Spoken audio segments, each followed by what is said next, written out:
ਗੁਰਚਰਨ ਸਿੰਘ ਜੈਤੋਂ ਦਾ novel ਲੋਕ ਕਹੇ ਦਰਵੇਸ਼ ਦੀ 9ਵੀਂ ਕਿਸ਼ਤ। ਗੁਰਨੇਕ ਦੇ ਦਿਮਾਗ 'ਚ ਮੁਖਤਿਆਰ ਹੋਰਾਂ ਵਾਲੀ ਜ਼ਮੀਨ ਦਾ ਮੁਖਤਿਆਰਨਾਮਾ ਆਥਣ ਸਵੇਰ ਘੁੰਮਦਾ ਰਹਿੰਦਾ। ਉਹਨੇ ਕਈ ਦਿਨ ਸੋਚਣ ਪਿੱਛੋਂ ਇੱਕ ਦਿਨ ਰਾਜਕੁਮਾਰ ਵਕੀਲ ਦੀ ਨਬਜ਼ ਟੋਹਣੀ 'ਚ ਆਈ। ਰਾਜਕੁਮਾਰ ਹਰ ਰੋਜ਼ ਕਚਹਿਰੀਆਂ 'ਚੋਂ ਵਾਪਸ ਆ ਕੇ ਆਪਣੇ ਘਰ ਦੀ ਬੈਠਕ 'ਚ ਮੇਜ਼ ਕੁਰਸੀ ਰੱਖ ਕੇ ਕੰਮ ਕਰਿਆ ਕਰਦਾ ਸੀ। ਸਾਹਮਣੀ ਕੰਧ ਨਾਲ ਇੱਕ ਮੰਜਾ ਡੱਠਾ ਰਹਿੰਦਾ, ਜਿਸ ਤੇ ਕੰਮ ਕਰਾਉਣ ਆਏ ਲੋਕ ਬਹਿ ਜਾਂਦੇ। ਛੋਟੀ ਕੰਧ ਵਾਲੇ ਪਾਸੇ ਲੱਕੜ ਦੀ ਸ਼ੀਸ਼ੀਆਂ ਵਾਲੀ ਅਲਮਾਰੀ 'ਚੋਂ ਵਕਾਲਤ ਦੀਆਂ ਮੋਟੀਆਂ-ਮੋਟੀਆਂ ਜਿਲਦਾਂ ਵਾਲੀਆਂ ਕਿਤਾਬਾਂ ਤੇ ਹੋਰ ਕਾਗਜ਼ ਪੱਤਰ ਰੱਖ ਛੱਡਦਾ। ਇਉਂ ਉਸ ਬੈਠਕ ਨੂੰ ਉਹਨੇ ਇੱਕ ਛੋਟੇ ਜਿਹੇ ਦਫ਼ਤਰ ਦਾ ਰੂਪ ਦੇ ਰੱਖਿਆ ਸੀ। ਗੁਰਨੇਕ ਰਾਜਕੁਮਾਰ ਨਾਲ ਹੱਥ ਮਿਲਾ ਕੇ ਮੰਜੇ ਤੇ ਬਹਿ ਗਿਆ। ਆਈਏ ਕਵੀ ਸਾਹਿਬ, ਸਾਨੂੰ ਕਿਵੇਂ ਯਾਦ ਕਰ ਲਿਆ ਅੱਜ ਭੁੱਲ ਕੇ? ਵਕੀਲ ਸਾਹਿਬ, ਤੁਹਾਨੂੰ ਤਾਂ ਪਤਾ ਹੀ ਹੈ ਵੀ ਤਿਹਾਇਆ ਬੰਦਾ ਹੀ ਖੂਹ ਕੋਲ ਆਉਂਦਾ ਹੁੰਦਾ ਹੈ। ਚਲੋ, ਤੁਹਾਡੀ ਮਿਹਰਬਾਨੀ ਕਿ ਤੁਸੀਂ ਸਾਨੂੰ ਇਸ ਲਾਇਕ ਸਮਝਦੇ ਹੋ, ਪਰ ਪਹਿਲਾਂ ਇਹ ਦੱਸੋ ਵੀ ਤੁਹਾਡੀਆਂ ਅੱਖਾਂ ਦਾ ਕੀ ਹਾਲ ਹੈ? ਅੱਖਾਂ ਦੀ ਨਿਗਾਹ ਅੱਗੇ ਨਾਲੋਂ ਤਾਂ ਠੀਕ ਹੈ, ਪਰ ਅੱਜ ਕੱਲ੍ਹ ਸਿਰ 'ਚ ਦਰਦ ਰਹਿੰਦਾ ਹੈ, ਕੁਛ ਪਤਾ ਨਹੀਂ ਲੱਗਦਾ। ਡਾਕਟਰਾਂ ਦੀ ਸਲਾਹ ਵੀ ਟੈਸਟ ਕਰਾਉਣੇ ਪੈਣਗੇ। ਤੁਸੀਂ ਆਪ ਅੰਦਾਜ਼ਾ ਲਾ ਸਕਦੇ ਹੋ ਵੀ ਟੈਸਟਾਂ ਦਾ ਖਰਚਾ ਕਿੱਥੋਂ ਆਊ, ਫਿਰ ਉਸ ਪਿੱਛੋਂ ਇਲਾਜ ਤਨਖਾਹ 'ਚ ਤਾਂ ਪੂਰੀ ਨਹੀਂ ਪੈਂਦੀ। ਖੈਰ ਕੋਈ ਗੱਲ ਨਹੀਂ, ਜਾਨ ਨਾਲੋਂ ਤਾਂ ਕੁਝ ਵੀ ਮਹਿੰਗਾ ਨਹੀਂ। ਮੈਂ ਤੁਹਾਡੀ ਮਜਬੂਰੀ ਚੰਗੀ ਤਰ੍ਹਾਂ ਸਮਝਦਾ। ਕੋਈ ਨਾ ਕੋਈ ਰਸਤਾ ਹਰ ਮੁਸ਼ਕਿਲ ਦਾ ਤਾਂ ਨਿਕਲ ਹੀ ਆਉਂਦਾ ਹੁੰਦਾ ਹੈ। ਹੋਰ ਦੱਸੋ, ਮੈਂ ਕੀ ਸੇਵਾ ਕਰ ਸਕਦਾ ਤੁਹਾਡੀ? ਮੈਂ ਤੁਹਾਡੇ ਨਾਲ ਇੱਕ ਸਲਾਹ ਕਰਨੀ ਚਾਹੁੰਦਾ। ਹਾਂ ਦੱਸੋ, ਬੰਦਾ ਹਾਜ਼ਰ ਹੈ। ਉਹ ਜਿਹੜਾ ਮੁਖਤਿਆਰਨਾਮਾ ਤੁਸੀਂ ਮੇਰੇ ਨਾਂ ਬਣਾਇਆ ਸੀ, ਹਾਂ ਉਹ ਤਾਂ ਉਸ ਵੇਲ ਵਿੱਚ ਪੂਰੀ ਪਾਵਰ ਆਫ ਅਟਾਰਨੀ ਤੁਹਾਡੇ ਹੱਕ 'ਚ ਹੈ। ਤੁਸੀਂ ਜੋ ਚਾਹੋ ਕਰ ਸਕਦੇ ਹੋ। ਆਪਾਂ ਉਸ 'ਚ ਇਸ ਚੀਜ਼ ਦਾ ਖਾਸ ਖਿਆਲ ਰੱਖਿਆ ਸੀ। ਉਸ 'ਚ ਜ਼ਮੀਨ ਰੱਖਣ ਤੇ ਵੇਚਣ ਦੇ ਸਾਰੇ ਹੱਕ ਹਕੂਕ ਤੁਹਾਡੇ ਕੋਲ ਹਨ। ਉਹ ਤਾਂ ਠੀਕ ਹੈ, ਪਰ ਮੈਂ ਸੋਚਦਾ ਸੀ ਤੁਸੀਂ ਅੰਡਰ ਕਵਰ ਜੇ ਉਹ ਜ਼ਮੀਨ ਵੇਚਣਾ ਚਾਹੁੰਦੇ ਹੋ ਤਾਂ ਆਪਾਂ ਸ਼ਿੰਗਾਰਾ ਸਿੰਘ ਨਾਲ ਗੱਲ ਕਰ ਲਾਂਗੇ। ਸ਼ਿੰਗਾਰਾ ਸਿੰਘ ਕੌਣ ਹੈ? ਲਓ, ਤੁਸੀਂ ਸ਼ਿੰਗਾਰੇ ਮਝੈਲ ਨੂੰ ਨਹੀਂ ਜਾਣਦੇ। ਉਹੀ ਸ਼ਿੰਗਾਰਾ ਦਲਾਲ ਜਿਹੜਾ ਇਹੋ ਜਿਹੇ ਕੰਮਾਂ 'ਚ ਮਾਹਰ ਹੈ। ਅੱਛਾ, ਉਹ ਉੱਚਾ ਲੰਮਾ ਜਿਹਾ ਬੰਦਾ ਜਿਹੜਾ ਤੇਜ਼ ਬੋਲਦਾ ਤੇ ਸ਼ਹਿਰ 'ਚ ਘੁੰਮਦਾ ਰਹਿੰਦਾ, ਉਹ? ਹਾਂ ਉਹੀ ਬੰਦਾ। ਕੁੱਲ ਦੁਨੀਆ ਜਾਣਦੀ ਹੈ ਉਹਨੂੰ। ਜੇ ਆਖੋ ਤਾਂ ਮੈਂ ਸਾਡਾ ਮੁੰਡੂ ਭੇਜ ਕੇ ਸੱਦ ਲਵਾਂ ਉਹਨੂੰ, ਆਮੋ ਸਾਹਮਣੇ ਗੱਲ ਕਰ ਲਾਂਗੇ। ਨਹੀਂ ਅਜੇ ਨਹੀਂ, ਪਹਿਲਾਂ ਤੁਸੀਂ ਇਹ ਦੱਸੋ ਵੀ ਇਹ ਕੰਮ ਹੋਵੇਗਾ ਕਿਵੇਂ? ਹੋਣ ਨੂੰ ਕੀ ਹੈ, ਆਪਸ 'ਚ ਜ਼ਮੀਨ ਦੀ ਕੀਮਤ ਤੈਅ ਹੋਣ ਪਿੱਛੋਂ ਤੁਹਾਡੇ ਮੁਖਤਿਆਰਨਾਮੇ ਨਾਲ ਜ਼ਮੀਨ ਦੇ ਸਾਰੇ ਕਾਗਜ਼ ਅਗਲਿਆਂ ਦੇ ਹਵਾਲੇ ਕਰਨ ਵੇਲੇ ਜ਼ਮੀਨ ਦੇ ਸੌਦੇ ਤੇ ਸਰਕਾਰੀ ਕਾਗਜ਼ਾਂ ਤੇ ਦੋਹਾਂ ਤੇ ਦਸਤਖਤ ਹੋ ਜਾਣਗੇ। ਫਿਰ ਤਹਿਸੀਲ 'ਚੋਂ ਤਸਦੀਕ ਹੋ ਜਾਣਗੇ ਤੇ ਪਟਵਾਰੀ ਜ਼ਮੀਨ ਨਵੇਂ ਮਾਲਕ ਦੇ ਨਾਂ ਚੜਾ ਦੇਗਾ। ਪਰ ਇੱਕ ਗੱਲ ਬੜੀ ਥੋੜ੍ਹੀ ਸੋਚਣ ਵਾਲੀ ਹੈ, ਜਰਾ ਕਿ ਜਿੰਨਾ ਚਿਰ ਮੁਖਤਿਆਰ ਦੀ ਮਾਂ ਜਿਉਂਦੀ ਹੈ। ਮੈਂ ਸਮਝ ਗਿਆ। ਮੈਂ ਨਾ ਤੁਹਾਨੂੰ 1-2 ਦਿਨਾਂ 'ਚ ਸੋਚ ਕੇ ਜਵਾਬ ਦਿਆਂਗਾ ਇਸ ਬਾਰੇ। ਥੋੜਾ ਹੋਰ ਸੋਚ ਲਈਏ। ਨੋ ਪ੍ਰੋਬਲਮ, ਜਿਵੇਂ ਤੁਹਾਨੂੰ ਠੀਕ ਲੱਗੇ ਮੈਨੂੰ ਦੱਸ ਦੇਣਾ। ਚੰਗਾ, ਠੀਕ ਹੈ, ਮੈਨੂੰ ਇਜਾਜ਼ਤ ਦਿਓ। ਕਹਿ ਕੇ ਗੁਰਨੇਕ ਰਾਜਕੁਮਾਰ ਦੇ ਘਰੋਂ ਸਿੱਧਾ ਨਹਿਰ ਦੇ ਰਾਹ ਪੈ ਗਿਆ। ਡੂੰਘੀਆਂ ਸੋਚਾਂ 'ਚ ਪਤਾ ਨਹੀਂ ਕਦੋਂ ਨਹਿਰ ਦੀ ਪਟੜੀ ਜਾ ਚੜਿਆ। ਸੂਰਜ ਵੀ ਢਲਣ ਵਾਲਾ ਹੋ ਗਿਆ ਸੀ। ਨਹਿਰ ਦੇ ਪਾਣੀਆਂ 'ਚ ਸੂਰਜ ਦੀ ਲਿਸ਼ਕੋਰ ਉਹਦੀਆਂ ਅੱਖਾਂ 'ਚ ਚੁੰਧਿਆਉਂਦੀ ਸੀ। ਅੱਖਾਂ ਅੱਗੇ ਹੱਥ ਰੱਖਿਆਂ ਵੀ ਕਿਧਰੋਂ ਨਾ ਕਿਧਰੋਂ ਲਿਸ਼ਕੋਰ ਪੈ ਜਾਂਦੀ, ਉਹਦੇ ਖਿਆਲਾਂ ਦੀ ਲੜੀ ਟੁੱਟ ਜਾਂਦੀ। ਉਹ ਨਹਿਰ ਦੇ ਕੰਢੇ ਘਾਹ ਤੇ ਬਹਿ ਗਿਆ। ਬੈਠਣ ਨਾਲ ਲਿਸ਼ਕੋਰ ਨਹੀਂ ਸੀ ਪੈਂਦੀ। ਘਾਹ ਦੀਆਂ ਤਿੜਾਂ ਤੋੜ ਉਹ ਨਹਿਰ 'ਚ ਸੁੱਟਣ ਲੱਗ ਪਿਆ। ਉਹਨੂੰ ਲੱਗ ਰਿਹਾ ਸੀ ਕਿ ਜਦੋਂ ਵੀ ਜ਼ਮੀਨ ਦਾ ਸੌਦਾ ਹੋਇਆ ਤਾਂ ਗੱਲ ਜ਼ਰੂਰ ਫੈਲ ਜਾਏਗੀ। ਜੇ ਗੱਲ ਮੁਖਤਿਆਰ ਦੀ ਮਾਂ ਤੱਕ ਪਹੁੰਚੀ ਤਾਂ ਖੈਰ ਨਹੀਂ, ਸਾਰਾ ਪਿੰਡ ਵੈਰ ਪੈ ਜਾਏਗਾ। ਮੁਖਤਿਆਰ ਦੀ ਮਾਂ ਉਹਦੇ ਤੇ ਪੂਰਾ ਭਰੋਸਾ ਕਰਦੀ ਸੀ ਤੇ ਉਹ ਹੀ ਸਭ ਤੋਂ ਵੱਡੀ ਅੜਿੱਕਾ ਵੀ ਸੀ। ਉਹ ਗੰਭੀਰਤਾ ਨਾਲ ਸੋਚਣ ਲੱਗ ਪਿਆ। ਥੋੜੇ ਚਿਰ ਪਿੱਛੋਂ ਉਹਨੂੰ ਧੁੜਤੁੜੀ ਜਿਹੀ ਆਈ ਤੇ ਮੱਥੇ ਤੇ ਪਸੀਨੇ ਦੀਆਂ ਬੂੰਦਾਂ ਉੱਭਰ ਆਈਆਂ। ਉਹਨੂੰ ਜਿਹੜਾ ਰਾਹ ਸੁੱਝ ਰਿਹਾ ਸੀ ਉਹ ਠੀਕ ਨਹੀਂ ਸੀ। ਫਿਰ ਉਹ ਅਚਾਨਕ ਇੱਕਦਮ ਨਹਿਰ ਦੇ ਕੰਢੇ ਉੱਠਿਆ ਤੇ ਮੁਖਤਿਆਰ ਦੇ ਪਿੰਡ ਵੱਲ ਕਾਹਲੀ ਤੁਰਨ ਲੱਗ ਪਿਆ। ਉਹ ਸਾਹ ਹੋਇਆ ਜਦੋਂ ਪਿੰਡ ਨੇੜੇ ਪਹੁੰਚਿਆ ਤਾਂ ਹਨੇਰਾ ਹੋ ਰਿਹਾ ਸੀ। ਘਰੇ ਮੁਖਤਿਆਰ ਦੀ ਮਾਂ ਰੋਟੀ ਖਾਣ ਪਿੱਛੋਂ ਭਾਂਡੇ ਮਾਂਜ ਰਹੀ ਸੀ। ਪੈਰੀਂ ਪੈਣਾ ਬੇਬੇ ਜੀ, ਆਵੇ ਪੁੱਤ ਨੇਕ, ਅੱਜ ਕਿੱਧਰੋਂ ਚੰਦ ਚੜਿਆ? ਬਸ ਅੱਜ ਮੈਂ ਸੋਚਿਆ ਬੇਬੇ ਜੀ ਨੂੰ ਮਿਲ ਆਈਏ। ਮਿਲਣ ਨੂੰ ਬਹੁਤਾ ਚਿੱਤ ਕਰਦਾ ਸੀ। ਚੱਲ ਚੰਗਾ ਕੀਤਾ ਪੁੱਤ, ਮੇਰਾ ਦੂਜੇ ਚੌਥੇ ਤੂੰ ਆਪੇ ਹੀ ਪਤਾ ਲੈ ਜਾਇਆ ਕਰ। ਮੇਰਾ ਕੀ ਹੈ ਤੀਵੀਂ ਮਾਣੀ ਦਾ, ਕੋਈ ਗਲ ਘੁੱਟ ਕੇ ਹੀ ਮਾਰ ਜੇ। ਲੈ, ਐਂ ਕਿਵੇਂ ਕੋਈ ਹੱਥ ਬਾਜੂ? ਬੇਬੇ ਜੀ, ਆਂਢ ਗੁਆਂਢ ਦੀ ਕਿਸੇ ਕੁੜੀ ਕਤਰੀ ਨੂੰ ਰਾਤ ਨੂੰ ਆਪਦੇ ਕੋਲ ਪਾ ਲਿਆ ਕਰੋ। ਵੀ ਭਾਈ ਨਹੀਂ, ਐਂ ਤਾਂ ਨਾਲ ਦਿਆਂ ਗੁਆਂਢੀਆਂ ਦੀ ਕੁੜੀ ਭੂਰੋਂ ਮੇਰੇ ਕੋਲ ਸੌਂ ਜਾਂਦੀ ਹੈ ਰਾਤ ਨੂੰ, ਸਵੇਰੇ ਚਾਹ ਵੀ ਧਰ ਲੈਂਦੀ ਹੈ। ਐਂ ਤਾਂ ਕੋਈ ਡਰ ਨਹੀਂ। ਹੋਰ ਬੇਬੇ ਜੀ, ਸਰੀਰ ਤਾਂ ਤਕੜਾ ਰਹਿੰਦਾ। ਹੁਣ ਸਰੀਰ ਕਾਹਦਾ ਤਕੜਾ ਭਾਈ, ਮੈਂ ਤਾਂ ਵੀਰ ਸੱਟਾਂ ਨੇ ਮਾਰ ਲਈ। ਨਹੀਂ, ਮੈਂ ਨਹੀਂ ਸੀ ਡਿੱਗਦੀ ਹੁਣ, ਨਾ ਕੋਈ ਅੱਗੇ ਨਾ ਪਿੱਛੇ। ਦਿਨ ਰਾਤ ਘਰ ਵੱਡ ਖਾਣ ਨੂੰ ਆਉਂਦਾ। ਬਸ ਦੋਏ ਵੇਲੇ ਰੱਬ ਅੱਗੇ ਹੱਥ ਜੋੜੀ ਦੇ ਆ ਵੀ ਹੇ ਵਾਹਿਗੁਰੂ ਹੁਣ ਤਾਂ ਚੱਕ ਹੀ ਲੈ। ਪੁੱਤ ਮੇਰੀ ਕੋਈ ਜੂਨ ਰਹਿ ਗਈ। ਬੇਬੇ ਅੱਖਾਂ ਪੂੰਝਣ ਲੱਗ ਪਈ। ਤੂੰ ਮੇਰੇ ਨਾਲ ਚੱਲ ਬੇਬੇ ਸਾਡੇ ਕੋਲੇ। ਮੈਨੂੰ ਤੂੰ ਮੁਖਤਿਆਰ ਹੀ ਸਮਝ। ਤੇਰੀ ਨੂੰਹ ਤੇਰੀ ਸੇਵਾ ਕਰੂ। ਜਿਉਂਦਾ ਰਹਿ ਪੁੱਤ, ਰੱਬ ਤੈਨੂੰ ਬਹੁਤਾ ਦੇਵੇ। ਰੰਗ ਭਾਗ ਲੱਗੇ ਰਹਿਣ। ਪਰ ਆਹ ਘਰ ਨੂੰ ਛੱਡ ਕੇ ਕਿਵੇਂ ਜਾਵਾਂ? ਬਸ ਇਹਨਾਂ ਖੋਲਿਆਂ 'ਚ ਹੀ ਜੇ ਜਾਨ ਨਿਕਲ ਜੇ ਤਾਂ ਠੀਕ ਹੈ। ਹੁਣ ਕਿੱਥੇ ਰਹਿ ਗਈ ਮੇਰੀ ਉਮਰ ਅੰਦਰ ਬਾਹਰ ਜਾਣ ਜੋਗੀ, ਤੇ ਨਾ ਹੀ ਭਾਈ ਸੱਚੀ ਗੱਲ ਹੈ ਕਿਧਰੇ ਜਾਣ ਨੂੰ ਜੀ ਕਰਦਾ ਹੈ। ਜੇ ਤੂੰ ਕਰੇ ਤਾਂ ਮੇਰਾ ਪੁੱਤ ਮੇਰਾ ਇੱਕ ਕੰਮ ਕਰ ਦੇ। ਆ ਮੇਰੀ ਜਾਨ ਦਾ ਖੋ ਸਦ ਮੁਖਤਿਆਰ ਦਾ ਬੰਬੂ ਕਾਟ ਜਿਹਾ, ਇਹਨੂੰ ਕਿਧਰੇ ਵੇਚ ਦੇ ਜੇ ਵਿਕਦਾ ਤਾਂ। ਇਹਨੂੰ ਦੇਖ ਕੇ ਮੈਨੂੰ ਹੌਲ ਪੈਂਦੇ ਆ। ਨਾ ਇਹ ਹੁੰਦਾ ਤੇ ਨਾ ਮੁਖਤਿਆਰ। ਬੇਬੇ ਚੁੰਨੀ ਨਾਲ ਅੱਖਾਂ ਪੂੰਝਣ ਲੱਗ ਪਈ। ਗੁਰਨੇਕ ਨੂੰ ਵੀ ਬੇਬੇ ਦੀ ਗੱਲ ਸੁਣ ਕੇ ਗੁੱਝੀ ਖੁਸ਼ੀ ਹੋਈ। ਜੇ 4 ਪੈਸੇ ਵੱਟੇ ਗਏ ਤਾਂ ਕੁਝ ਨਾ ਕੁਝ ਤਾਂ ਹੱਥ ਪੱਲੇ ਆਊ। ਭੇਲੀ ਫੁੱਟੂ ਤਾਂ ਭੋਰਾ ਮਿਲੂ। ਲੈ ਬੇਬੇ ਇਹ ਤਾਂ ਕੋਈ ਵੱਡਾ ਕੰਮ ਨਹੀਂ। ਮੈਂ ਅੱਜ ਭਲਕੇ ਇਹਨੂੰ ਵੇਚਣ ਦਾ ਇੰਤਜ਼ਾਮ ਕਰਦਾ। ਚੰਗਾ ਬੇਬੇ, ਹੁਣ ਤਾਂ ਖਾਸਾ ਹਨੇਰਾ ਹੋ ਗਿਆ, ਮੈਂ ਮੁੜਦਾ ਘਰ ਨੂੰ। ਜਿੱਥੇ ਆ ਗਿਆ ਤਾਂ ਕੱਲ ਨੂੰ ਕੋਈ ਗਾਹਕ ਲਿਆਉਂ ਫੜ ਕੇ। ਇੰਨੀ ਕੁ ਗੱਲ ਪਿੱਛੇ ਤੈਨੂੰ ਨਹੀਂ ਮੈਂ ਦੁਖੀ ਹੋਣ ਦਿੰਦਾ। ਅਗਲੇ ਦਿਨ ਗੁਰਨੇਕ ਜਦੋਂ ਸਵੇਰੇ ਸਕੂਲ ਜਾਣ ਲਈ ਤਿਆਰ ਨਾ ਹੋਇਆ ਤਾਂ ਬਸੰਤ ਨੇ ਫਿਕਰ ਨਾਲ ਪੁੱਛਿਆ, ਕੀ ਗੱਲ ਅੱਜ ਚਿੱਤ ਤਾਂ ਠੀਕ ਹੈ ਤੁਹਾਡਾ? ਹਾਂ ਚਿੱਤ ਤਾਂ ਠੀਕ ਹੈ, ਪਰ ਮੈਨੂੰ ਇੱਕ ਜ਼ਰੂਰੀ ਕੰਮ ਹੈ, ਅੱਜ ਉਹ ਕਰਨਾ। ਸਕੂਲੋਂ ਮੈਂ ਛੁੱਟੀ ਲਈ ਹੋਈ ਹੈ। ਇਹੋ ਜਿਹਾ ਕੀ ਜ਼ਰੂਰੀ ਕੰਮ ਹੈ ਜਿਹੜੀ ਛੁੱਟੀ ਲੈਣੀ ਪੈ ਗਈ? ਹੈ ਕਿਸੇ ਦੋਸਤ ਦਾ ਕੰਮ। ਕਿਹੜੇ ਦੋਸਤ ਦਾ? ਤੂੰ ਨਹੀਂ ਉਹਨੂੰ ਜਾਣਦੀ। ਅਸੀਂ ਇਕੱਠੇ ਕੋਰਸ ਕਰਦੇ ਹੁੰਦੇ ਸੀ। ਉਹਦੇ ਰਿਸ਼ਤੇ ਦੀ ਕੋਈ ਗੱਲ ਚੱਲ ਰਹੀ ਹੈ। ਪਹਿਲੀ ਘਰ ਵਾਲੀ ਉਹਦੀ ਗੁਜ਼ਰ ਗਈ ਸੀ। ਕੁੜੀ ਵਾਲਿਆਂ ਦਾ ਥਹੁ ਪਤਾ ਕਰਨਾ। ਗੁਰਨੇਕ ਨੇ ਕਹਾਣੀ ਜੀ ਜੋੜਤੀ। ਉਹ ਚਾਹ ਪਾਣੀ ਪੀ ਕੇ ਸਵੇਰੇ ਸਵੇਰੇ ਜੱਗੇ ਮਿਸਤਰੀ ਦੀ ਦੁਕਾਨ ਤੇ ਪਹੁੰਚ ਗਿਆ। ਉਹਦੇ ਨਾਲ ਮਾੜੀ ਮੋਟੀ ਜਾਣ ਪਛਾਣ ਪਹਿਲਾਂ ਤੋਂ ਹੀ ਸੀ। ਆਈਏ ਮਾਸਟਰ ਜੀ, ਅੱਜ ਕਿਵੇਂ ਇੱਧਰ ਗੇੜਾ ਮਾਰਿਆ? ਸਾਡੇ ਗਰੀਬਾਂ ਕੰਨੀ। ਜੱਗੇ ਨੇ ਲੋਹੇ ਦੀ ਇੱਕ ਟੁੱਟੀ ਜਿਹੀ ਕੁਰਸੀ ਗੁਰਨੇਕ ਦੇ ਬੈਠਣ ਲਈ ਅੱਗੇ ਕਰਤੀ। ਆਪ ਉਹ ਇੱਕ ਪੁਰਾਣੇ ਖੜੇ ਮੋਟਰਸਾਈਕਲ ਦਾ ਇੰਜਨ ਖੋਲਣ ਲੱਗ ਪਿਆ। ਮਿਸਤਰੀ ਜੀ, ਤੁਹਾਨੂੰ ਯਾਦ ਹੋਣਾ ਹੈ, ਇੱਕ ਵਾਰੀ ਮੁਖਤਿਆਰ ਸੀ ਉਹਨੇ ਤੁਹਾਡੇ ਕੋਲੋਂ ਇੱਕ ਪੁਰਾਣਾ ਮੋਟਰਸਾਈਕਲ ਮੁਰੰਮਤ ਕਰਾਇਆ ਸੀ। ਹਾਂ ਹਾਂ ਯਾਦ ਹੈ ਚੰਗੀ ਤਰ੍ਹਾਂ, ਪਰ ਉਹ ਤਾਂ ਵਿਚਾਰਾ ਸੁਣਿਆ ਮਰ ਗਿਆ। ਕਿਧਰੇ ਕਿਸੇ ਟਰੱਕ ਨਾਲ ਜਾ ਵੱਜਿਆ ਸੀ ਉਹਦਾ ਮੋਟਰਸਾਈਕਲ। ਪਰ ਸੀ ਬੜਾ ਪੱਟੂ ਪੀਰ ਉਹ, ਐਨ ਹਵਾ ਨੂੰ ਟਾਕੀਆਂ ਲਾਉਂਦਾ ਸੀ, ਪਰ ਹੋਇਆ ਮਾੜਾ। ਹਾਂ ਚਲੋ ਜੋ ਵਾਹਿਗੁਰੂ ਨੂੰ ਮਨਜ਼ੂਰ। ਉਹ ਤਾਂ ਵਿਚਾਰਾ ਗੁਜ਼ਰ ਗਿਆ, ਪਰ ਮੋਟਰਸਾਈਕਲ ਦਾ ਬਹੁਤ ਨੁਕਸਾਨ ਨਹੀਂ ਹੋਇਆ। ਬਸ ਅਗਲਾ ਮਡਗਾਰਡ ਵੀ ਮਾੜਾ ਜਿਹਾ ਚਿੱਬਾ ਹੋਇਆ। ਉਹਦੇ ਘਰਦਿਆਂ ਦੀ ਸਲਾਹ ਵੀ ਉਹ ਮੋਟਰਸਾਈਕਲ ਵੇਚਦਾ ਜਾਏ। ਅੱਛਾ ਕਿੰਨੇ ਕੁ ਪੈਸੇ ਮੰਗਦੇ ਆ?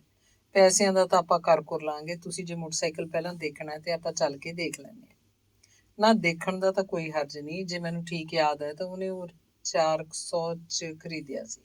ਸੌਦਾ ਮੈਂ ਹੀ ਕਰਵਾਇਆ ਸੀ। ਚਲ ਓਨੇ ਹੀ ਵੱਟੇ ਜਾਣ ਤਾਂ ਠੀਕ ਹੈ। ਓਨੇ ਤਾਂ ਨਹੀਂ ਮਿਲਣੇ ਆਪਾਂ ਨੂੰ, ਕਿਉਂਕਿ ਐਕਸੀਡੈਂਟ ਪਿੱਛੋਂ ਮਸ਼ੀਨ 'ਚ ਉਹ ਜਾਨ ਨਹੀਂ ਰਹਿੰਦੀ। ਜੇ ਫਰੇਮ ਫਰੂਮ ਵਿੰਗਾ ਹੋ ਗਿਆ ਹੋਇਆ ਤਾਂ ਫਿਰ ਤਾਂ ਹੱਥ ਪੱਲੇ ਕੀ ਪਊ। ਨਹੀਂ ਨਹੀਂ, ਮੈਂ ਆਪ ਦੇਖਿਆ ਹੈ, ਮੋਟਰਸਾਈਕਲ ਤਾਂ ਠੀਕ ਠਾਕ ਹੈ ਬਿਲਕੁਲ। ਬਸ ਮਡਗਾਰਡ ਤੇ ਚਿੱਬ ਪਿਆ ਹੋਇਆ। ਨਾਲੇ 400 ਚ ਖਰੀਦ ਕੇ ਉਹਨੇ ਤੁਹਾਡੇ ਕੋਲੋਂ ਮੁਰੰਮਤ ਕਰਾਉਣ ਤੇ ਵੀ 100-150 ਲਾਇਆ ਸੀ। ਚਲੋ ਮਾਸਟਰ ਜੀ, ਜੇ ਹੈ ਟਾਈਮ ਤਾਂ ਆਪਾਂ ਹੁਣੇ ਮਾਰ ਆਉਨੇ ਆ ਗੇੜਾ। ਹਾਂ ਤਾਂ ਪਿੰਡ ਖੜਾ ਹੈ, ਉਹਨਾਂ ਦਾ ਕਿਹੜਾ ਬਹੁਤੀ ਦੂਰ ਹੈ। ਚੱਕੋ ਸਾਈਕਲ। ਅੱਧੇ ਕੁ ਘੰਟੇ ਪਿੱਛੋਂ ਸਾਈਕਲ ਤੇ ਪਿੰਡ ਪਹੁੰਚ ਗਏ। ਜੱਗੇ ਨੇ ਮੋਟਰਸਾਈਕਲ ਸਟੈਂਡ ਤੇ ਲਾ ਕੇ ਪਹਿਲਾਂ ਟੰਕੀ 'ਚ ਪੈਟਰੋਲ ਦੇਖਿਆ, ਫਿਰ ਕਾਰਬੋਰੇਟਰ ਦੀ ਨਾਲੀ ਖੋਲ ਕੇ ਪੈਟਰੋਲ ਦਾ ਫਲੋ ਚੈੱਕ ਕੀਤਾ, ਕਿੱਕ ਮਾਰੀ।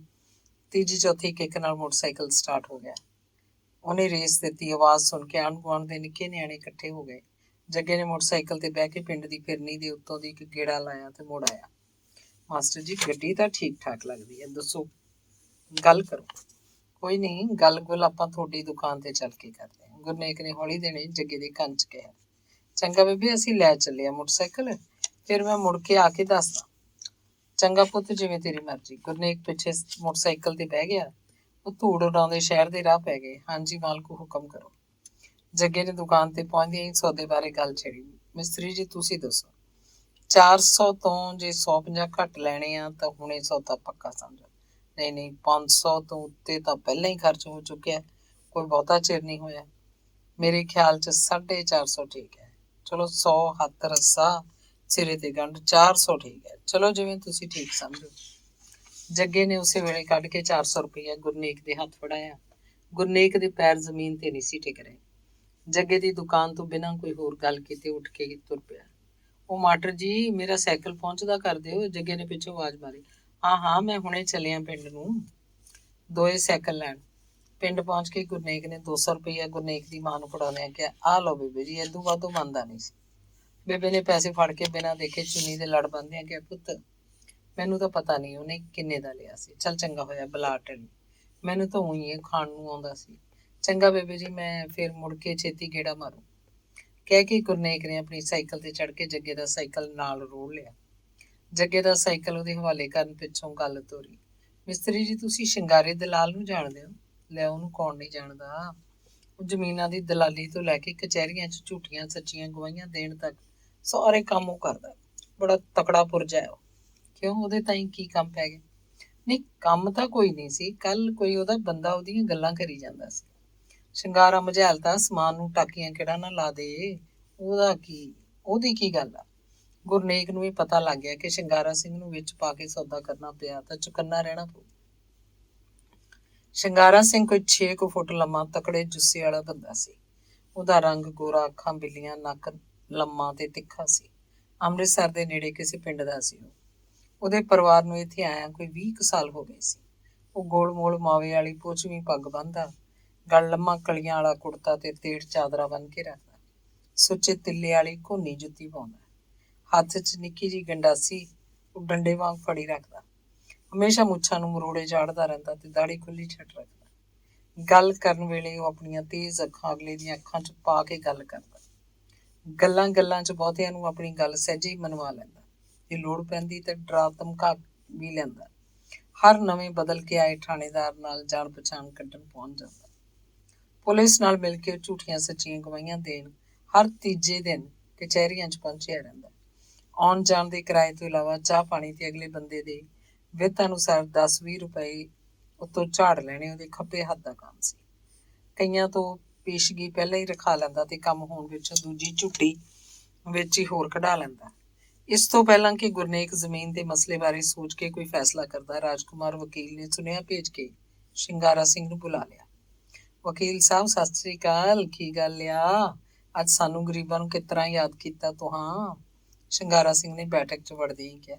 ਸ਼ਿੰਗਾਰਾ ਸਿੰਘ ਜੀ, ਤੁਹਾਡੇ ਹੁਕਮ ਬਿਨਾਂ ਤਾਂ ਇੱਥੇ ਆਲੇ ਦੁਆਲੇ ਪੱਤਾ ਨਹੀਂ ਹਿੱਲ ਸਕਦਾ। ਖੈਰ ਇੱਕ ਜ਼ਮੀਨ ਵਿਕਾਊ ਹੈ ਜੇ ਤੁਸੀਂ। ਵਕੀਲ ਸਾਹਿਬ ਜ਼ਮੀਨ ਦੀ ਕੀ ਗੱਲ ਆ? ਤੁਸੀਂ ਹੁਕਮ ਦਿਓ ਤਾਂ ਹੀ ਦਿੱਲੀ ਦਾ ਲਾਲ ਕਿਲ੍ਹਾ ਖਰੀਦ ਛੱਡੀਏ ਕਿ? ਸ਼ਿੰਗਾਰਾ ਸਿੰਘ ਨੇ ਮੁੱਛਾਂ ਨੂੰ ਵੱਟ ਚੜ੍ਹਦਿਆਂ ਰਾਜਕੁਮਾਰ ਦੀਆਂ ਅੱਖਾਂ 'ਚ ਅੱਖਾਂ ਪਾ ਕੇ ਕਿਹਾ, ਚਲੋ ਜਦੋਂ ਲਾਲ ਕਿਲ੍ਹਾ ਵਿਕਾਊ ਹੋਇਆ ਤਾਂ ਜ਼ਰੂਰ ਤੁਹਾਨੂੰ ਦੱਸਾਂਗੇ, ਪਰ ਫਿਲਹਾਲ ਲਾਗਲੇ ਪਿੰਡ ਇੱਕ ਚੰਗੀ ਜ਼ਮੀਨ ਵਿਕਾਊ ਹੈ। ਉਹਦਾ ਮੁਖਤਿਆਰਨਾਮਾ ਇੱਥੇ ਆਪਣੇ ਮਾਸਟਰ ਹਰਨੇਕ ਸਿੰਘ ਹੋਰਾਂ ਕੋਲ ਹੀ ਹੈ। ਉਹਨਾਂ ਨਾਲ ਮੈਂ ਗੱਲ ਕੀਤੀ ਸੀ, ਪਰ ਅਜੇ ਉਹ ਕੁਝ ਦਿਨ ਸੋਚ ਕੇ ਫੈਸਲਾ ਕਰਨਗੇ। ਮੈਂ ਸਿਰਫ ਤੁਹਾਨੂੰ ਇਸ ਲਈ ਦੱਸ ਰਿਹਾ ਵੀ ਜੇ ਕੱਲ ਨੂੰ ਕਿਧਰੇ ਵੀ ਇਹ ਸੌਦਾ ਹੋਵੇ ਤਾਂ ਆਪਾਂ ਕਾਗਜ਼ ਪੱਤਰ ਸਾਰੇ ਖੁਦ ਤਿਆਰ ਕਰਾਂਗੇ ਤਾਂ ਕਿ ਫੀਸ ਦੇ 4 ਪੈਸੇ ਮਿਲ ਜਾਣ। ਵਾਹ ਵਕੀਲ ਸਾਹਿਬ, ਬਸ ਤੁਹਾਂ ਇੱਕ ਵਾਰੀ ਸ਼ਿੰਗਾਰਾ ਸਿੰਘ ਨੂੰ ਗੱਲ ਆਖਤੀ ਦਿੱਤੀ ਉਹ ਨਾ, ਹੁਣ ਭੁੱਲ ਜਾਓ। ਅਸੀਂ ਕੋਈ ਤੁਹਾਡੇ ਤੋਂ ਨਾ ਬਰਿਆ। ਲਓ ਫਿਰ ਸ਼ਿੰਗਾਰੇ ਦੇ ਸੌਦੇ ਦੀ ਵੀ ਗੱਲ ਸੁਣ ਲਓ। ਫੇਰ ਨਾ ਆਖਿਆ ਜੀ ਵੀ ਸ਼ਿੰਗਾਰਾ ਸੂ ਫੋਕੀਆਂ ਬੜਾ ਪਿਆ ਮਾਰਦਾ ਈ। ਅਸੀਂ ਜੀ ਗਏ ਪਿਛਲੇ ਸਾਲ ਜੱਥੇ ਨਾਲ ਪਾਕਿਸਤਾਨ ਗੁਰਦੁਆਰਿਆਂ ਦੇ ਦਰਸ਼ਨਾਂ ਲਈ। ਨਾਲ ਸਾਡੇ ਹੋਰ ਵੀ ਬੰਦੇ ਤੇ ਤ੍ਰੀਮਤਾਂ ਸਨ। ਲਓ ਜੀ, ਅਸੀਂ ਕਈ ਗੁਰਦੁਆਰਿਆਂ ਦੇ ਦਰਸ਼ਨ ਜੋ ਕਰਨੇ ਸਨ ਤਾਂ ਆਹਾਂ ਕੀਤਾ ਕਿ ਪਈਏ ਕਿਸੇ ਮੁਸਲਮਾਨ ਭਾਊ ਦੀ ਛੋਟੀ ਜੀ ਕੋਈ 20 ਸੀਟਾਂ ਵਾਲੀ ਬੱਸ ਕਿਰਾਏ ਤੇ ਖੜਨ ਦਾ ਸੌਦਾ ਮਾਰ ਲਿਆ। ਰੁਪਈਏ ਆਹਾਂ ਦੇਣੇ ਕੀਤੇ ਸਨ 200।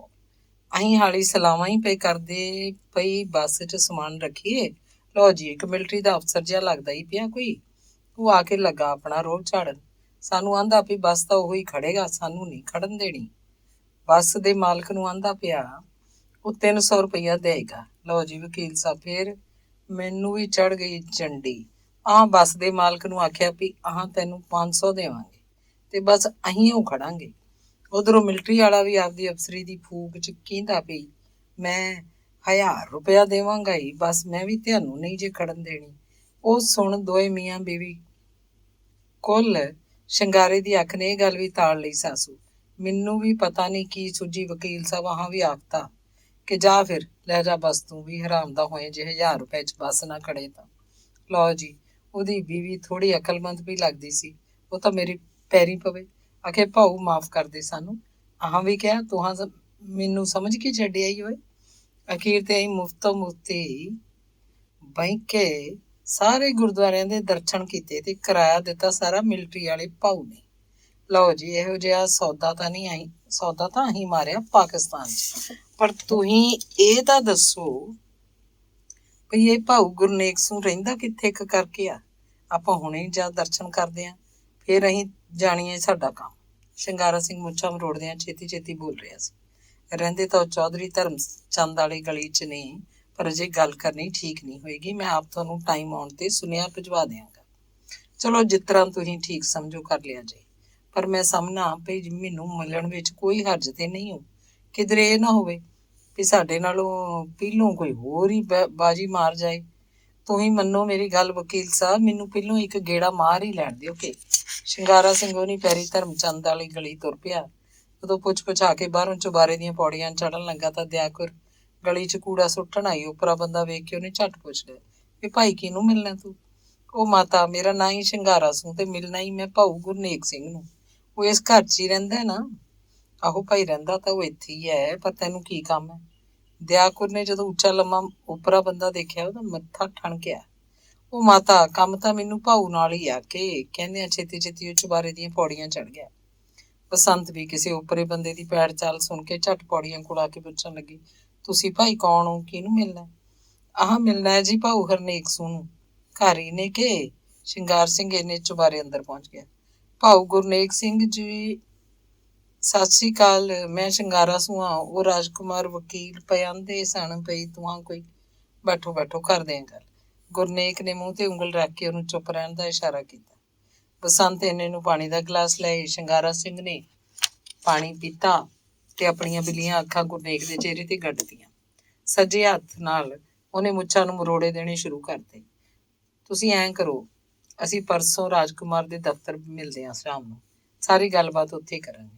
ਚੱਲ ਭਾਊ, ਠੀਕ ਆ, ਜਿਸ ਤਰ੍ਹਾਂ ਤੁਸੀਂ ਠੀਕ ਸਮਝੋਗੇ, ਪਰ ਮੈਥੋਂ ਬਿਨਾਂ ਤੁਸੀਂ ਗੱਲ ਕਿਧਰੇ ਹੋਰ ਨਾ ਕਰਿਓ ਜੀ। ਸ਼ਿੰਗਾਰਾ ਸਿੰਘ ਨੇ ਗੁਰਨੇਕ ਵੱਲ ਤਿੱਖੀ ਨਿਗਾਹ ਨਾਲ ਝਾਕਦਿਆਂ ਕਿਹਾ। ਹਾਂ ਹਾਂ, ਪਰਸੋਂ ਪਰਸੋਂ ਕਰਾਂਗੇ ਗੱਲ। ਗੁਰਨੇਕ ਦਾ ਇਸ਼ਾਰਾ ਸ਼ਿੰਗਾਰਾ ਸਿੰਘ ਵੱਲ ਚਲੇ ਜਾਣ ਦਾ ਸੀ। ਸ਼ਿੰਗਾਰਾ ਸਿੰਘ ਫਤਿਹ ਬੁਲਾ ਕੇ ਚਲਾ ਗਿਆ। ਕੌਣ ਸੀ ਇਹ ਬੰਦਾ?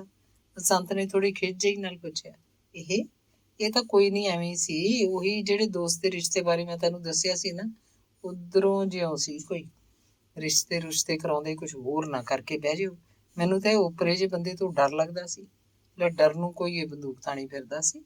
ਡਰਨ ਵਾਲੀ ਇਹਦੇ 'ਚ ਕਿਹੜੀ ਗੱਲ ਆ? ਤੂੰ ਮਾੜੀ ਜੀ ਚਾਹ ਬਣਾ ਕੇ ਲਿਆ, ਮੈਂ ਆਪਣਾ ਕੰਮ ਨਿਬੇੜ ਲਵਾਂ। ਗੁਰਨੇਕ ਬਿਲਕੁਲ ਨਹੀਂ ਸੀ ਚਾਹੁੰਦਾ ਕਿ ਬਸੰਤ ਨੂੰ ਕਿਸੇ ਕਿਸਮ ਦਾ ਕੋਈ ਸ਼ੱਕ ਹੋ ਜਾਏ। ਉਹ ਹਰ ਪਾਸਿਓਂ ਸਤਰਕ ਰਹਿਣਾ ਚਾਹੁੰਦਾ ਸੀ। ਉਹਦੀ ਨਿੱਕੀ ਜਿਹੀ ਗਲਤੀ ਵੱਡੇ ਬਖੇੜੇ ਖੜੇ ਕਰ ਸਕਦੀ ਸੀ, ਜਿਨ੍ਹਾਂ ਨੂੰ ਭੁਗਤਦਿਆਂ ਉਮਰਾਂ ਬੀਤ ਜਾਣੀਆਂ ਸਨ। ਦੂਜੇ ਦਿਨ ਸਕੂਲੋਂ ਕੁਝ ਸਮਾਂ ਕੱਢ ਕੇ ਉਹ ਸਰਕਾਰੀ ਹਸਪਤਾਲ ਗਿਆ। ਡਾਕਟਰ ਦੇ ਨੇੜੇ ਸਟੂਲ ਖਿੱਚ ਕੇ ਬੈਠਦਿਆਂ ਉਹਨੇ ਹੌਲੀ ਜੀ ਕਿਹਾ, ਡਾਕਟਰ ਸਾਹਿਬ, ਨੇੜਲੇ ਪਿੰਡ ਇੱਕ ਮਾਈ ਬਹੁਤ ਸਖਤ ਬਿਮਾਰ ਹੈ। ਜੇ ਅਸੀਂ ਇੱਥੇ ਲਿਆਈਏ ਤਾਂ ਇਲਾਜ ਹੋ ਸਕੇਗਾ? ਕਿਉਂ ਨਹੀਂ, ਸਰਕਾਰੀ ਹਸਪਤਾਲ ਹੁੰਦੇ ਹੀ ਬਿਮਾਰਾਂ ਦਾ ਇਲਾਜ ਕਰਨ ਲਈ ਨੇ। ਪਰ ਪ੍ਰੋਬਲਮ ਕੀ ਹੈ ਮਰੀਜ਼ ਨੂੰ? ਜੀ ਬਸ ਐਂ ਸਮਝ ਲਓ ਵੀ ਮਾਈ ਦਾ ਆਖਰੀ ਟਾਈਮ ਹੀ ਆ। ਉਹ ਔਖੀ ਬਹੁਤ ਹੈ। ਜੇ ਹਸਪਤਾਲ 'ਚ, ਜਿਵੇਂ ਤੁਸੀਂ ਆਪ ਹੀ ਦੱਸ ਰਹੇ ਹੋ, ਮਰੀਜ਼ ਬੜਾ ਸੀਰੀਅਸ ਹੈ, ਤਾਂ ਉਹਨੂੰ ਦਾਖਲ ਕਰਾਉਣ ਦੀ ਕੀ ਲੋੜ ਹੈ?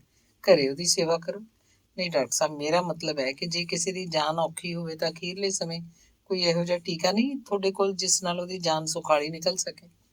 ਨਹੀਂ ਨਹੀਂ, ਅਸੀਂ ਕੋਈ ਜਾਨ ਲੈਣ ਵਾਸਤੇ ਥੋੜ੍ਹੇ ਹੀ ਇੱਥੇ ਬੈਠੇ ਹਾਂ। ਨਹੀਂ ਡਾਕਟਰ ਸਾਹਿਬ, ਤੁਸੀਂ ਮੇਰਾ ਮਤਲਬ ਨਹੀਂ ਸਮਝੇ। ਮੇਰਾ ਮਤਲਬ ਇਹ ਹੈ ਵੀ ਜੰਮਣਾ ਮਰਨਾ ਤਾਂ ਰੱਬ ਦੇ ਹੱਥ ਹੈ, ਬੰਦਾ ਤਾਂ ਕੋਈ ਕੁਛ ਨਹੀਂ ਕਰ ਸਕਦਾ। ਪਰ ਜੇ ਕੋਈ ਬੰਦਾ ਬਹੁਤ ਔਖਾ ਹੋਵੇ ਤਾਂ ਇਨਸਾਨੀਅਤ ਦੇ ਨਾਤੇ ਜੇ ਉਹ ਆਪਣੇ ਆਖਰੀ ਸਮੇਂ ਸੌਖਾ ਤੁਰ ਜਾਏ ਤਾਂ ਇਸ 'ਚ ਕੋਈ ਮਾੜੀ ਗੱਲ ਤਾਂ ਨਹੀਂ। ਮਰਨਾ ਤਾਂ ਇੱਕ ਦਿਨ ਸਭ ਨੇ ਹੀ ਹੈ। ਨਾਲੇ ਫਿਰ ਤੁਹਾਡੀ ਸਰਕਾਰੀ ਫੀਸ ਤੋਂ ਇਲਾਵਾ ਤੁਹਾਡੀ ਹੋਰ ਵੀ ਸੇਵਾ ਅਸੀਂ ਕਰ ਦਿਆਂਗੇ। ਉਹ ਵੀ ਮਾਈ ਦਾ ਸਾਕ ਸੰਬੰਧੀ ਕੋਈ ਹੈ ਨਹੀਂ। ਦੇਖੋ ਜੀ, ਕੰਮ ਤਾਂ ਬੜਾ ਮੁਸ਼ਕਿਲ ਹੈ, ਪਰ ਜਿਵੇਂ ਤੁਸੀਂ ਦੱਸਿਆ ਦੂਜੀ ਫੀਸ 4 ਗੁਣਾ ਲੱਗੇਗੀ। ਮਨਜ਼ੂਰ ਹੈ ਡਾਕਟਰ ਸਾਹਿਬ, ਪਰ ਮਰੀਜ਼ ਦੇ ਚਲਾਣਾ ਕਰਨ ਪਿੱਛੋਂ ਸਧਾਰਨ ਮੌਤ ਦਾ ਸਰਟੀਫਿਕੇਟ ਵੀ ਤੁਸੀਂ ਹਸਪਤਾਲ ਵਿੱਚੋਂ ਇਸ਼ੂ ਕਰਨ ਦਾ। ਜੇ ਮਰੀਜ਼ ਦੀ ਮੌਤ ਹਸਪਤਾਲ 'ਚ ਇਲਾਜ ਸਮੇਂ ਹੋ ਜਾਂਦੀ ਹੈ ਤਾਂ ਮੌਤ ਦਾ ਸਰਟੀਫਿਕੇਟ ਵੀ ਅਸੀਂ ਇਸ਼ੂ ਕਰਾਂਗੇ। ਡਾਕਟਰ ਸਾਹਿਬ, ਹੋਰ ਕੋਈ ਪ੍ਰੋਬਲਮ ਤਾਂ ਨਹੀਂ ਆਏਗੀ ਨਾ? ਨਾ ਨਾ, ਯੂ ਡੋਂਟ ਵਰੀ। ਚੰਗਾ ਡਾਕਟਰ ਸਾਹਿਬ, ਤੁਹਾਡੀ ਬਹੁਤ ਮਿਹਰਬਾਨੀ। ਜਿੰਨੀ ਛੇਤੀ ਹੋ ਸਕੇ ਅਸੀਂ ਮਰੀਜ਼ ਨੂੰ ਲਿਆਉਣ ਦੀ ਕੋਸ਼ਿਸ਼ ਕਰਦੇ ਹਾਂ। ਗੁਰਨੇਕ ਖੁਸ਼ੀ ਦੇ ਰੌਣ 'ਚ ਸਕੂਲ ਨੂੰ ਮੁੜਦਿਆਂ ਆਪਣੀ ਅਗਲੀ ਸਕੀਮ ਬਾਰੇ ਸੋਚਣ ਲੱਗ ਪਿਆ, ਜਿਹੜੀ ਪਹਿਲਾਂ ਹੀ ਉਹਨੇ ਆਪਣੇ ਦਿਮਾਗ 'ਚ ਘੜ ਰੱਖੀ ਸੀ। ਉਹ ਦੁਬਾਰਾ ਉਹਦੇ ਵਿਚਾਰ ਕਰ ਰਿਹਾ ਸੀ ਤਾਂ ਕਿ ਕਿਧਰੇ ਕੋਈ ਕਸਰ ਬਾਕੀ ਨਾ ਰਹਿ ਜਾਏ। ਉਹ ਸਭ ਪਾਸਿਓਂ ਮੋਰੀਆਂ ਮੁੰਦ ਕੇ ਆਪਣੀ ਸਕੀਮ ਪੂਰੀ ਕਾਮਯਾਬੀ ਨਾਲ ਸਿਰੇ ਲਾਉਣਾ ਚਾਹੁੰਦਾ ਸੀ। ਸੱਪ ਵੀ ਮਰ ਜਾਏ, ਲਾਠੀ ਵੀ ਨਾ ਟੁੱਟੇ। ਅਗਲੇ ਦਿਨ ਸਵੇਰੇ ਸਵੇਰੇ ਉਹਨੇ ਸਕੂਲ ਜਾ ਕੇ ਆਪਣੇ ਦੋਸਤ ਮਾਸਟਰ ਬਲਵੰਤ ਸਿੰਘ ਨੂੰ ਇੱਕ ਪਾਸੇ ਲਿਜਾ ਕੇ ਸਮਝਾਇਆ ਕਿ ਉਹ 1 ਘੰਟੇ ਲਈ ਜ਼ਰੂਰੀ ਕੰਮ ਜਾ ਰਿਹਾ ਹੈ, ਸਿਰਫ ਉਹਦਾ 1 ਪੀਰੀਅਡ ਲੈ ਲਵੇ। ਹਾਜ਼ਰੀ ਉਹ ਲਾਈ ਚੁੱਕਾ ਹੈ। ਬਲਵੰਤ ਸਿੰਘ ਨਾਲ ਹੱਥ ਮਿਲਾ ਕੇ ਉਹਨੇ ਆਪਣਾ ਸਾਈਕਲ ਸਿੱਧਾ ਪਿੰਡ ਵੱਲ ਭਜਾ ਲਿਆ। ਬਿੰਦੇ ਝੱਟੇ ਉਹ ਜੇਬ 'ਚ ਪਈ ਇੱਕ ਪੁੜੀ ਨੂੰ ਟੋਹ ਲੈਂਦਾ ਤੇ ਸਾਈਕਲ ਹੋਰ ਤੇਜ਼ ਚਲਾਉਣ ਲੱਗ ਜਾਂਦਾ। ਅੱਧੇ ਕੁ ਘੰਟੇ ਪਿੱਛੋਂ ਮੁਖਤਿਆਰ ਦੇ ਘਰ ਜਾ ਵੜਿਆ। ਬੇਬੇ ਗੁਰਨੇਕ ਨੂੰ ਦੇਖ ਕੇ ਬਾਗੋ ਬਾਗ ਹੋਈ ਪੁੱਛਣ ਲੱਗੀ, ਪੁੱਤ ਅੱਜ ਤਾਂ ਭਾਗਾਂ ਵਾਲਾ ਦਿਨ ਚੜਿਆ, ਜਿਹੜਾ ਤੂੰ ਸਵੇਰੇ ਸਵੇਰੇ ਆ ਗਿਆ। ਹੋਰ ਸਭ ਸੁੱਖ ਸੰਦ?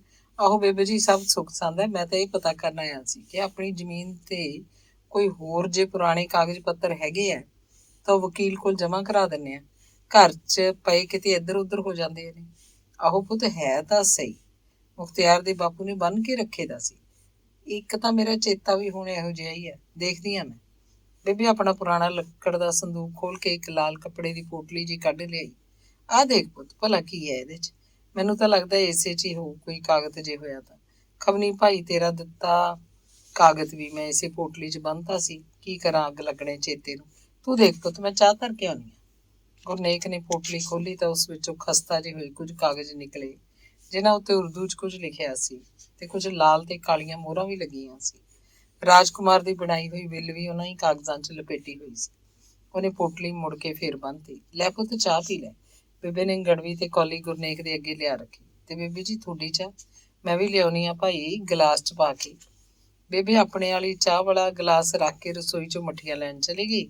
ਇਹਨੇ 'ਚ ਗੁਰਨੇਕ ਨੇ ਆਪਣੀ ਜੇਬ 'ਚ ਪੁੜੀ ਕੱਢ ਕੇ ਗਲਾਸ 'ਚ ਥੋੜਾ ਜਿਹਾ ਕੁਝ ਪਾ ਦਿੱਤਾ ਤੇ ਹੱਥ ਨਾਲ ਗਲਾਸ ਨੂੰ ਚੰਗੀ ਤਰ੍ਹਾਂ ਘੁਮਾਇਆ ਤੇ ਗਲਾਸ ਮੁੜ ਕੇ ਉੱਥੇ ਹੀ ਰੱਖਤਾ। ਲੈ ਪੁੱਤ, ਭੁੱਖ ਲੱਗੀ ਹੋਊ ਤੈਨੂੰ, 2 ਕੁ ਮੱਠੀਆਂ ਚਾਹ ਨਾਲ ਖਾ ਲੈ। ਮੁਖਤਿਆਰ ਵੀ ਚਾਹ ਨਾਲ ਮੱਠੀਆਂ ਖਾਂਦਾ ਹੁੰਦਾ ਸੀ। ਬੇਬੇ ਦੀਆਂ ਅੱਖਾਂ ਛਲਕੀਆਂ। ਕੋਈ ਨਾ ਬੇਬੇ, ਤੂੰ ਵੀ ਖਾ, ਮੈਂ 1 ਮੱਠੀ ਖਾਊਂ। ਗੁਰਨੇਕ ਚਾਹ ਪੀਂਦਾ ਬੇਬੇ ਨਾਲ ਨਿੱਕੀਆਂ ਨਿੱਕੀਆਂ ਗੱਲਾਂ ਕਰਦਾ ਰਿਹਾ। ਜਦੋਂ ਬੇਬੇ ਨੇ ਆਪਣੇ ਗਲਾਸ ਦੀ ਸਾਰੀ ਚਾਹ ਖਤਮ ਕੀਤੀ ਤਾਂ ਉਹਦੀ ਤਸੱਲੀ ਹੋ ਗਈ। ਚੰਗਾ ਬੇਬੇ, ਕਾਗਜ਼ ਪੱਤਰ ਤੂੰ ਸਾਂਭ ਕੇ ਰੱਖ ਦੇ, ਜੇ ਫੇਰ ਕਿਤੇ ਲੋੜ ਪਈ ਤਾਂ ਮੈਂ ਦੱਸੂ। ਨਾ ਨਾ ਪੁੱਤ, ਮੈਂ ਕੀ ਕਰਨੇ ਆ ਕਾਗਜ਼, ਤੂੰ ਹੀ ਲੈ ਜਾ ਇਹਨਾਂ ਨੂੰ ਆਪਦੇ ਨਾਲ। ਨਹੀਂ ਬੇਬੇ, ਅਜੇ ਨਹੀਂ। ਜੇ ਲੋੜ ਪਈ ਤਾਂ ਵਕੀਲ ਨੂੰ ਪੁੱਛ ਕੇ ਮੈਂ ਫੇਰ ਆ ਕੇ ਲੈ ਜਾਊਂਗਾ। ਤੂੰ ਫਿਕਰ ਨਾ ਕਰ। ਨਾਲੇ ਇਹਨਾਂ ਕਾਗਜ਼ਾਂ ਦੀ ਗੱਲ ਹੋਰ ਕਿਸੇ ਨਾਲ ਨਾ ਕਰੀ, ਜ਼ਮਾਨਾ ਅੱਜ ਕੱਲ੍ਹ ਠੀਕ ਨਹੀਂ। ਗੁਰਨੇਕ ਬੇਬੇ ਦਾ ਭਰੋਸਾ ਜਿੱਤਣਾ ਚਾਹੁੰਦਾ ਸੀ। ਜੇ ਉਹ ਕਾਗਜ਼ ਲੈ ਵੀ ਜਾਵੇ ਤਾਂ ਬੇਬੇ ਕਿਸੇ ਕੋਲ ਦੱਸ ਬੈਠੇ ਤਾਂ ਗੱਲ ਫੈਲਣ ਦਾ ਖਤਰਾ ਸੀ। ਚੰਗਾ ਪੁੱਤ, ਤੇਰੀ ਮਰਜ਼ੀ ਆ, ਫੇਰ ਲੈ ਜਾਈਂ। ਸਾਨੂੰ ਕੀ ਪਤਾ ਢੋਰਾਂ ਨੂੰ ਵੀ ਇਹਨਾਂ ਤੇ ਕੀ ਲਿਖਿਆ। ਚੰਗਾ ਬੇਬੇ, ਮੈਂ ਮੁੜਦਾ ਫੇਰ। ਗੁਰਨੇਕ ਨੇ ਸਾਈਕਲ ਤੇ ਲੱਤ ਦਿੱਤੀ ਤੇ ਆਪਣੇ ਅਗਲੇ ਪੀਰੀਅਡ ਵੇਲੇ ਆਪਣੇ ਸਕੂਲ ਪਹੁੰਚ ਗਿਆ।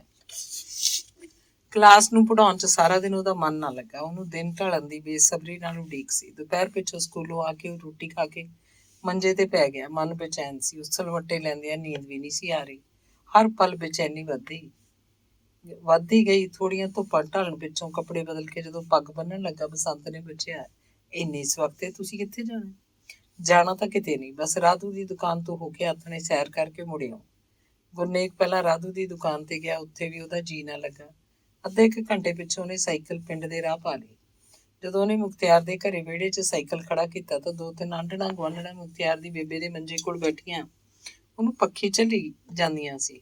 ਭਾਈ, ਇਹਨੂੰ ਤਾਂ ਸਵੇਰ ਦੀਆਂ ਦੋਵੇਂ ਕਲਾਂ ਲੱਗੀਆਂ ਪਈਆਂ, ਇਹਦੀ ਤਾਂ ਹੁਣ ਪਾਣੀ ਵੀ ਨਹੀਂ ਪਚਦਾ, ਇੱਕ ਬੁੜੀ ਬੋਲੀ।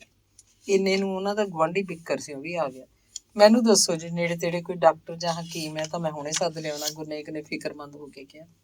ਨਹੀਂ ਪੁੱਤ, ਦਵਾਈ ਤਾਂ ਦੁਪਹਿਰੇ ਜੇ ਲੰਮੇ ਹਕੀਮ ਤੋਂ ਲਿਆ ਕੇ ਦਿੱਤੀ ਸੀ 2 ਪੁੜੀਆਂ, ਪਰ ਉਹਨੇ ਤਾਂ ਕੋਈ ਅਸਰ ਹੀ ਨਹੀਂ ਕੀਤਾ। ਨੰਦੋ ਬੁੜੀ ਬੋਲੀ। ਜੇ ਮੇਰੀ ਪੁੱਛਦੇ ਹੋ ਤਾਂ ਬੁੜੀ ਨੂੰ ਸ਼ਹਿਰ ਵੱਡੇ ਡਾਕਖਾਨੇ ਲੈ ਚਲੋ, ਬਿੱਕਰ ਸਿੰਘ ਨੇ ਸਲਾਹ ਦਿੱਤੀ। ਗੁਰਨੇਕ ਅੰਦਰੋਂ ਖੁਸ਼ ਸੀ ਕਿ ਉਹਦੇ ਮਨ ਦੀ ਗੱਲ ਬਿੱਕਰ ਸਿੰਘ ਨੇ ਆਪ ਹੀ ਕਰਤੀ। ਪਰ ਜੇ ਆਪਾਂ ਨੂੰ ਵੱਡੇ ਹਸਪਤਾਲ ਲਿਜਾਣਾ ਵੀ ਪੈ ਗਿਆ ਤਾਂ ਬੇਬੇ ਨੂੰ ਲੈ ਕੇ ਕਿਵੇਂ ਜਾਵਾਂਗੇ? ਗੁਰਨੇਕ ਨੇ ਸਵਾਲ ਕੀਤਾ। ਲੈ ਕੇ ਕਿਵੇਂ ਜਾਣਾ ਸੀ? ਜਿਵੇਂ ਦੂਜਿਆਂ ਨੂੰ ਅੱਜ ਤਾਈਂ ਲੈ ਕੇ ਜਾਂਦੇ ਸੀ, ਉਵੇਂ ਬੁੜੀ ਨੂੰ ਲੈ ਜਾਵਾਂਗੇ। ਮੈਨੂੰ ਤਾਂ ਬਾਈ ਐਂ ਲੱਗਦਾ ਵੀ ਆਪਾਂ ਨੂੰ ਜਮਾ ਨਹੀਂ ਅਟਕਣਾ ਚਾਹੀਦਾ। ਉੱਤੋਂ ਰਾਤ ਪੈਣ ਵਾਲੀ ਹੈ। ਆਖੋ ਤਾਂ ਲਿਆਵਾਂ ਗੱਡਾ ਜੋੜ ਕੇ, ਬਿੱਕਰ ਸਿੰਘ ਨੇ ਸਿਆਣਿਆਂ ਵਾਂਗ ਸਲਾਹ ਦਿੱਤੀ। ਸਰਦਾਰ ਬਿੱਕਰ ਸਿੰਘ ਜੀ, ਸਲਾਹ ਤਾਂ ਤੁਹਾਡੀ ਸਿਆਣੀ ਹੈ, ਆਪਾਂ ਨੂੰ ਦੇਰ ਨਹੀਂ ਕਰਨੀ ਚਾਹੀਦੀ। ਨਾਲ 1-2 ਜਨਾਨੀਆਂ ਵੀ ਲੈ ਚੱਲਦੇ ਆ। ਬੇਬੇ ਦੀ ਸੇਵਾ ਤੇ ਦੇਖਭਾਲ ਤਾਂ ਜਨਾਨੀਆਂ ਹੀ ਕਰ ਸਕਦੀਆਂ, ਆਪਾਂ ਨੂੰ ਦੂਜੀ ਭੱਜ ਨੱਸ ਰਹੂ। ਗੁਰਨੇਕ ਦੀ ਗੱਲ ਸੁਣ ਕੇ ਬਿੱਕਰ ਹੌਸਲੇ 'ਚ ਹੋ ਗਿਆ ਤੇ ਆਪਣੇ ਘਰ ਗੱਡਾ ਲੈਣ ਚਲਾ ਗਿਆ। ਥੋੜੇ ਚਿਰ ਪਿੱਛੋਂ ਬਿੱਕਰ ਸਿੰਘ ਨੇ ਬੂਹੇ ਵੜਦਿਆਂ ਕਿਹਾ, ਇੱਕ ਤਾਂ ਮੇਰੇ ਘਰੋਂ ਚੱਲੂ ਨਾਲ ਤੇ ਹੋਰ। ਲੈ ਮੈਂ ਚੱਲਦੀ ਆ ਨਾਲ, ਨੰਦੋ ਬੁੜੀ ਵਿੱਚੋਂ ਟੋਕਦੀ ਬੋਲੀ। ਬੇਬੇ ਬੇਸੁਰਤ ਜੀ ਹੋਈ ਮੰਜੇ 'ਚ ਪਈ ਸੀ। ਉਹਦਾ ਮੰਜਾ ਚੱਕ ਕੇ ਦੋਹਾਂ ਜਣਿਆਂ ਨੇ ਗੱਡੇ ਤੇ ਧਰ ਲਿਆ। ਦੋਵੇਂ ਬੁੜੀਆਂ ਵੀ ਗੱਡੇ 'ਚ ਬਹਿ ਗਈਆਂ। ਗੁਰਨੇਕ ਨੇ ਪੈਦਲ ਤੁਰਦੇ ਆਪਣਾ ਸਾਈਕਲ ਗੱਡੇ ਦੇ ਨਾਲ ਰੋੜ ਲਿਆ।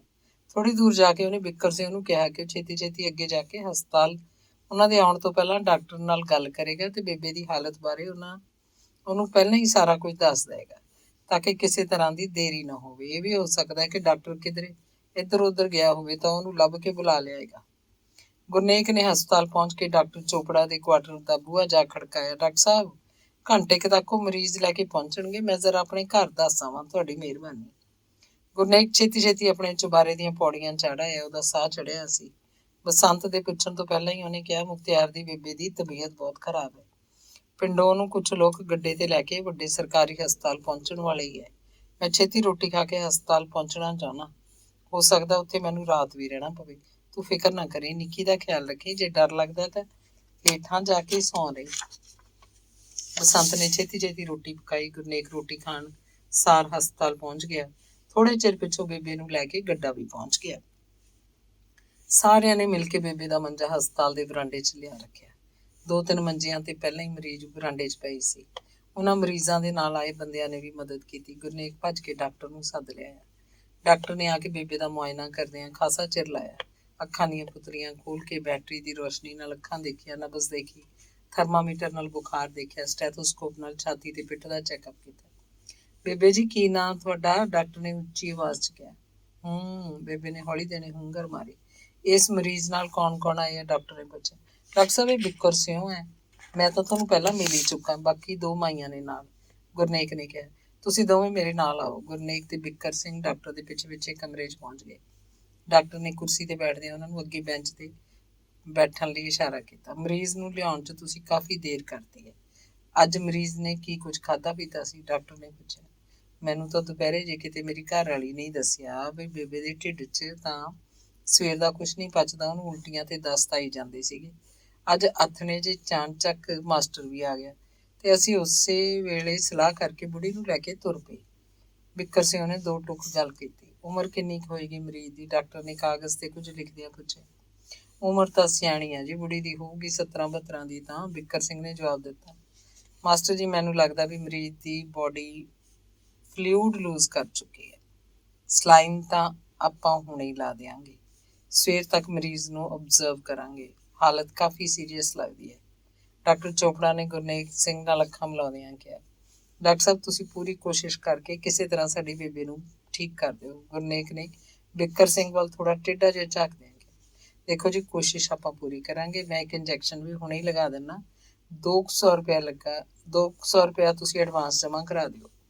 ਗੁਰਨੇਕ ਨੇ ਥੋੜਾ ਚਿਰ ਬਿੱਕਰ ਵੱਲ ਦੇਖਿਆ। ਉਹ ਨੀਵੀਂ ਪਾ ਕੇ ਬੈਠਾ ਰਿਹਾ। ਫਿਰ ਗੁਰਨੇਕ ਨੇ ਆਪਣੀ ਜੇਬ 'ਚੋਂ 100 ਦੇ 2 ਨੋਟ ਕੱਢ ਕੇ ਡਾਕਟਰ ਵੱਲ ਵਧਾਉਂਦਿਆਂ ਕਿਹਾ, ਡਾਕਟਰ ਸਾਹਿਬ, ਪੈਸੇ ਦੀ ਫਿਕਰ ਨਾ ਕਰੋ, ਬਸ ਸਾਡੀ ਬੇਬੇ ਠੀਕ ਠਾਕ ਹੋ ਜਾਏ।